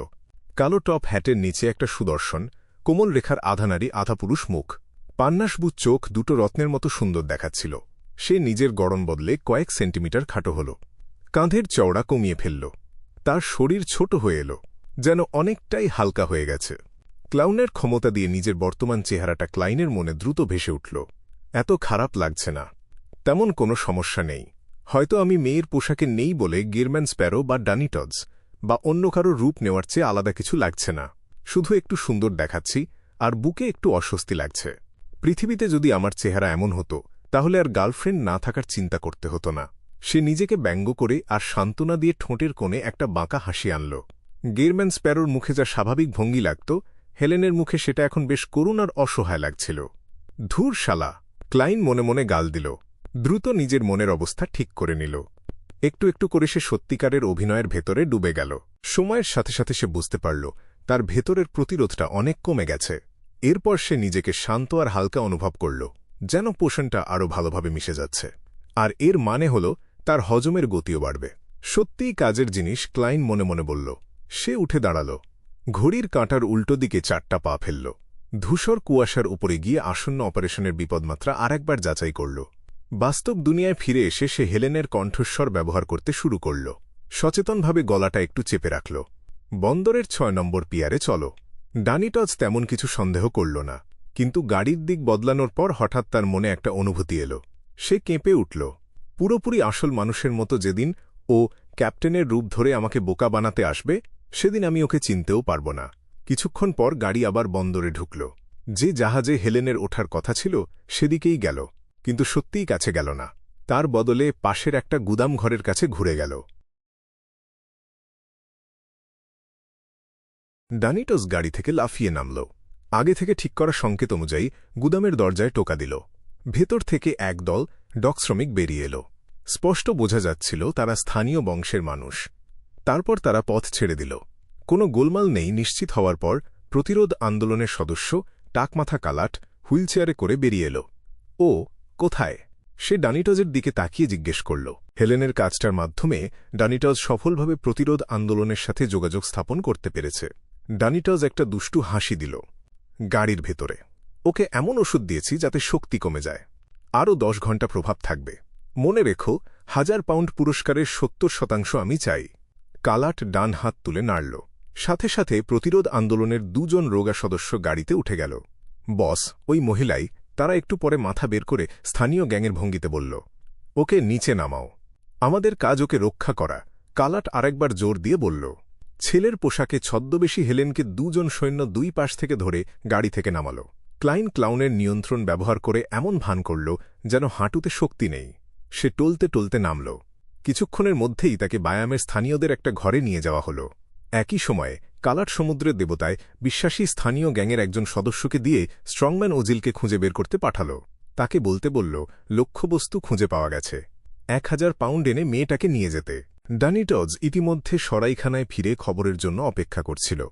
দুপুরের দিকে ওজিল উত্তর দিল, বলল মানুষটা আসল কিনা নিশ্চিত হতে পারছে না, সে একজনকে পাঠাবে যাচাই করতে। কালাট রাজি হল। সন্ধ্যা ঘনিয়ে আসতে আসতে বাড়িটার বাইরে একটা ছায়ামূর্তি এসে দাঁড়াল। লোকটা পরে ছিল প্যান্টালুন আর জ্যাকেট। সে ছিল লোয়েনিজ, পোশাকটা স্থানীয় কায়দার। তার ভ্রু খুব ছোট, সাধারণ মানুষের অর্ধেকের মতো। বাদামি চোখ ভেতরে ঢোকানো, মুখ যেন ছেনি দিয়ে কাটা। কালাট হুইলচেয়ার ঠেলে দরজার কাছে এলো। লোকটাকে দেখে সে গম্ভীর গলায় বলল, মিথর কিং, আপনি আমাকে চেনেন, এটা কি আমার সম্মানের বিষয় হওয়া উচিত? লোকটা হাসল। সে মূলত ছিল ভাইস অ্যাডমিরাল হারিকেন চিলাঙ্গোসের অধীনের একটা জলদস্যু জাহাজের captain. Vice admiral Element Tracy ক্রুটা দখল করার পর সে ট্রেসির পতাকাবাহী জাহাজ ব্ল্যাক ডেথ এর তৃতীয় মেট হিসেবে কাজ নেয়। তার ডাকনাম ওয়ামটং, বাউন্টি ৫,৪০০ পাউন্ড। কালাট কোনো উত্তর না দিয়ে হুইলচেয়ার সরিয়ে পথ করে দিল। গ্যাংয়ের একজন সদস্য মিথরকে পাশের একটা ঘরে নিয়ে গেল। ভেতরে সে দেখল হেলেন বিছানার পাশে বসে আছে, ভদ্রলোকের পোশাকে। তার চোখ এদিক ওদিক ছুটছিল। মিথরের দিকে আগুনে দৃষ্টিতে তাকাল। দাঁত দিয়ে ঠোঁট কামড়ে ধরেছিল। মুখে ক্রোধ আর ভয়, সাথে হতাশা আর একগুঁয়েমির ছাপ। ওই বটে, তবে নিশ্চিত হতে পারছি না। ও ভারী মেকআপ লাগিয়ে রেখেছে। মেয়েরা ভারী মেকআপ দিলে আসল চেহারা বোঝা মুশকিল। ওর মুখ ভালো করে মুছে দাও। ওকে হাতকড়া পরাওনি কেন? জানো না ও কতটা বিপজ্জনক? মিথর চারপাশ দেখল। সতর্ক ভঙ্গিতে 2 পা পিছিয়ে গেল। ওকে ওষুধ দেওয়া হয়েছে। শক্তি নেই বললেই চলে, প্রতিরোধও করেনি। কিন্তু তুমি যেহেতু বলছ, কালাট থুতনি দিয়ে এক প্রতিরোধ সৈন্যকে ইশারা করল। সৈন্যটা এক জোড়া হাতকড়া নিয়ে এলো। ক্লাইনের হাত পিছনে টেনে নিয়ে হাতকড়া পরিয়ে দিল। ক্লাইন আগের মতোই মিশ্র অনুভূতির অভিনয় চালিয়ে গেল। শক্তি না থাকা সত্ত্বেও সে এমনভাবে ভান করল যেন প্রাণপণে ছটফট করছে। তারপর গ্যাংয়ের আরেকজন সদস্য একটু পানি এনে রুক্ষ একটা তোয়ালে দিয়ে তার মুখ মুছে দিল। ভাগ্য ভালো, এই যুগের বেশিরভাগ মেকআপ পানিরোধী না। তোয়ালেটা মুখ ঢেকে রাখার সুযোগে ক্লাইন নিজের মুখের রেখাগুলো বদলাতে লাগল। কিছুক্ষণের মধ্যেই মিথর হেলেনের ভেজা মুখটা দেখল। এই অবস্থায় তাকে অসাধারণ কোমল আর সুন্দর দেখাচ্ছিল। তার পান্নাসবুজ চোখ থেকে তীব্র ঘৃণা আর বিভ্রান্তি ফুটে উঠল। দুঃখের বিষয়, ক্যাপ্টেনের মিথরের গলা ঢোক গিলল। পুরুষ আর জলদস্যু হিসাবে সে প্রায়ই কল্পনা করত ভাইস অ্যাডমিরাল এলমেন্ট ট্রেসি আর লাল চুলের হেলেন একসাথে তার বুকে আশ্রয় নিচ্ছে। অবশ্যই এটা শুধু কল্পনাতেই সীমাবদ্ধ ছিল। ও আমার দিকে যেভাবে তাকাচ্ছে, ভীষণ ঘৃণ্য ক্লাইনের প্রায় বমি পাচ্ছিল। সে জানত এই দৃষ্টিটা আসলে লাল চুলের হেলেনের দিকে। তার সাথে কোনো সম্পর্ক নেই। তবুও তার গা শিউরে উঠল। সেই মুহূর্তে সে নিজেকে আরও একটু গভীরভাবে চিনতে পারল। জানতে পারল কোনো জিনিস সে কখনোই মেনে নিতে পারবে না। সত্যি মিথর মাথা ঘুরিয়ে কালাটের দিকে তাকাল। বলল, এই নাও তোমার পুরস্কার। সে হাতের ছোট চামড়ার থলেটা ছুঁড়ে দিল। কালাট সংক্ষেপে দেখে নিল। তারপর সেটা তার অধস্তনের দিকে ছুঁড়ে দিল। কয়েক সেকেন্ড ভেবে বলল, আমাদের আরও একটু সাহায্য দরকার। সমস্যা নেই, দরকার হলে ওজিলকে খুঁজে নিও। মিথর ঘরের ভেতরে লাল চুলের হেলেনের দিকে আঙুল দেখিয়ে জিজ্ঞেস করল, ওকে এখন নিয়ে যাচ্ছি, ঠিক আছে তো? কালাট আবার পথ করে দিল। ক্লাইন মিথরের সাহায্য নিতে চাইল না। সে ভান করল যেন কিছুটা শক্তি ফিরে পেয়েছে। টলতে টলতে বের হয়ে এল। মিথর ভাইস অ্যাডমিরাল এলমেন্ট ট্রেসিকে ভয় পেত, তাই সে শুধু কাঁধ ধরে তাকে বাইরে পার্ক করা গাড়ির দিকে নিয়ে গেল।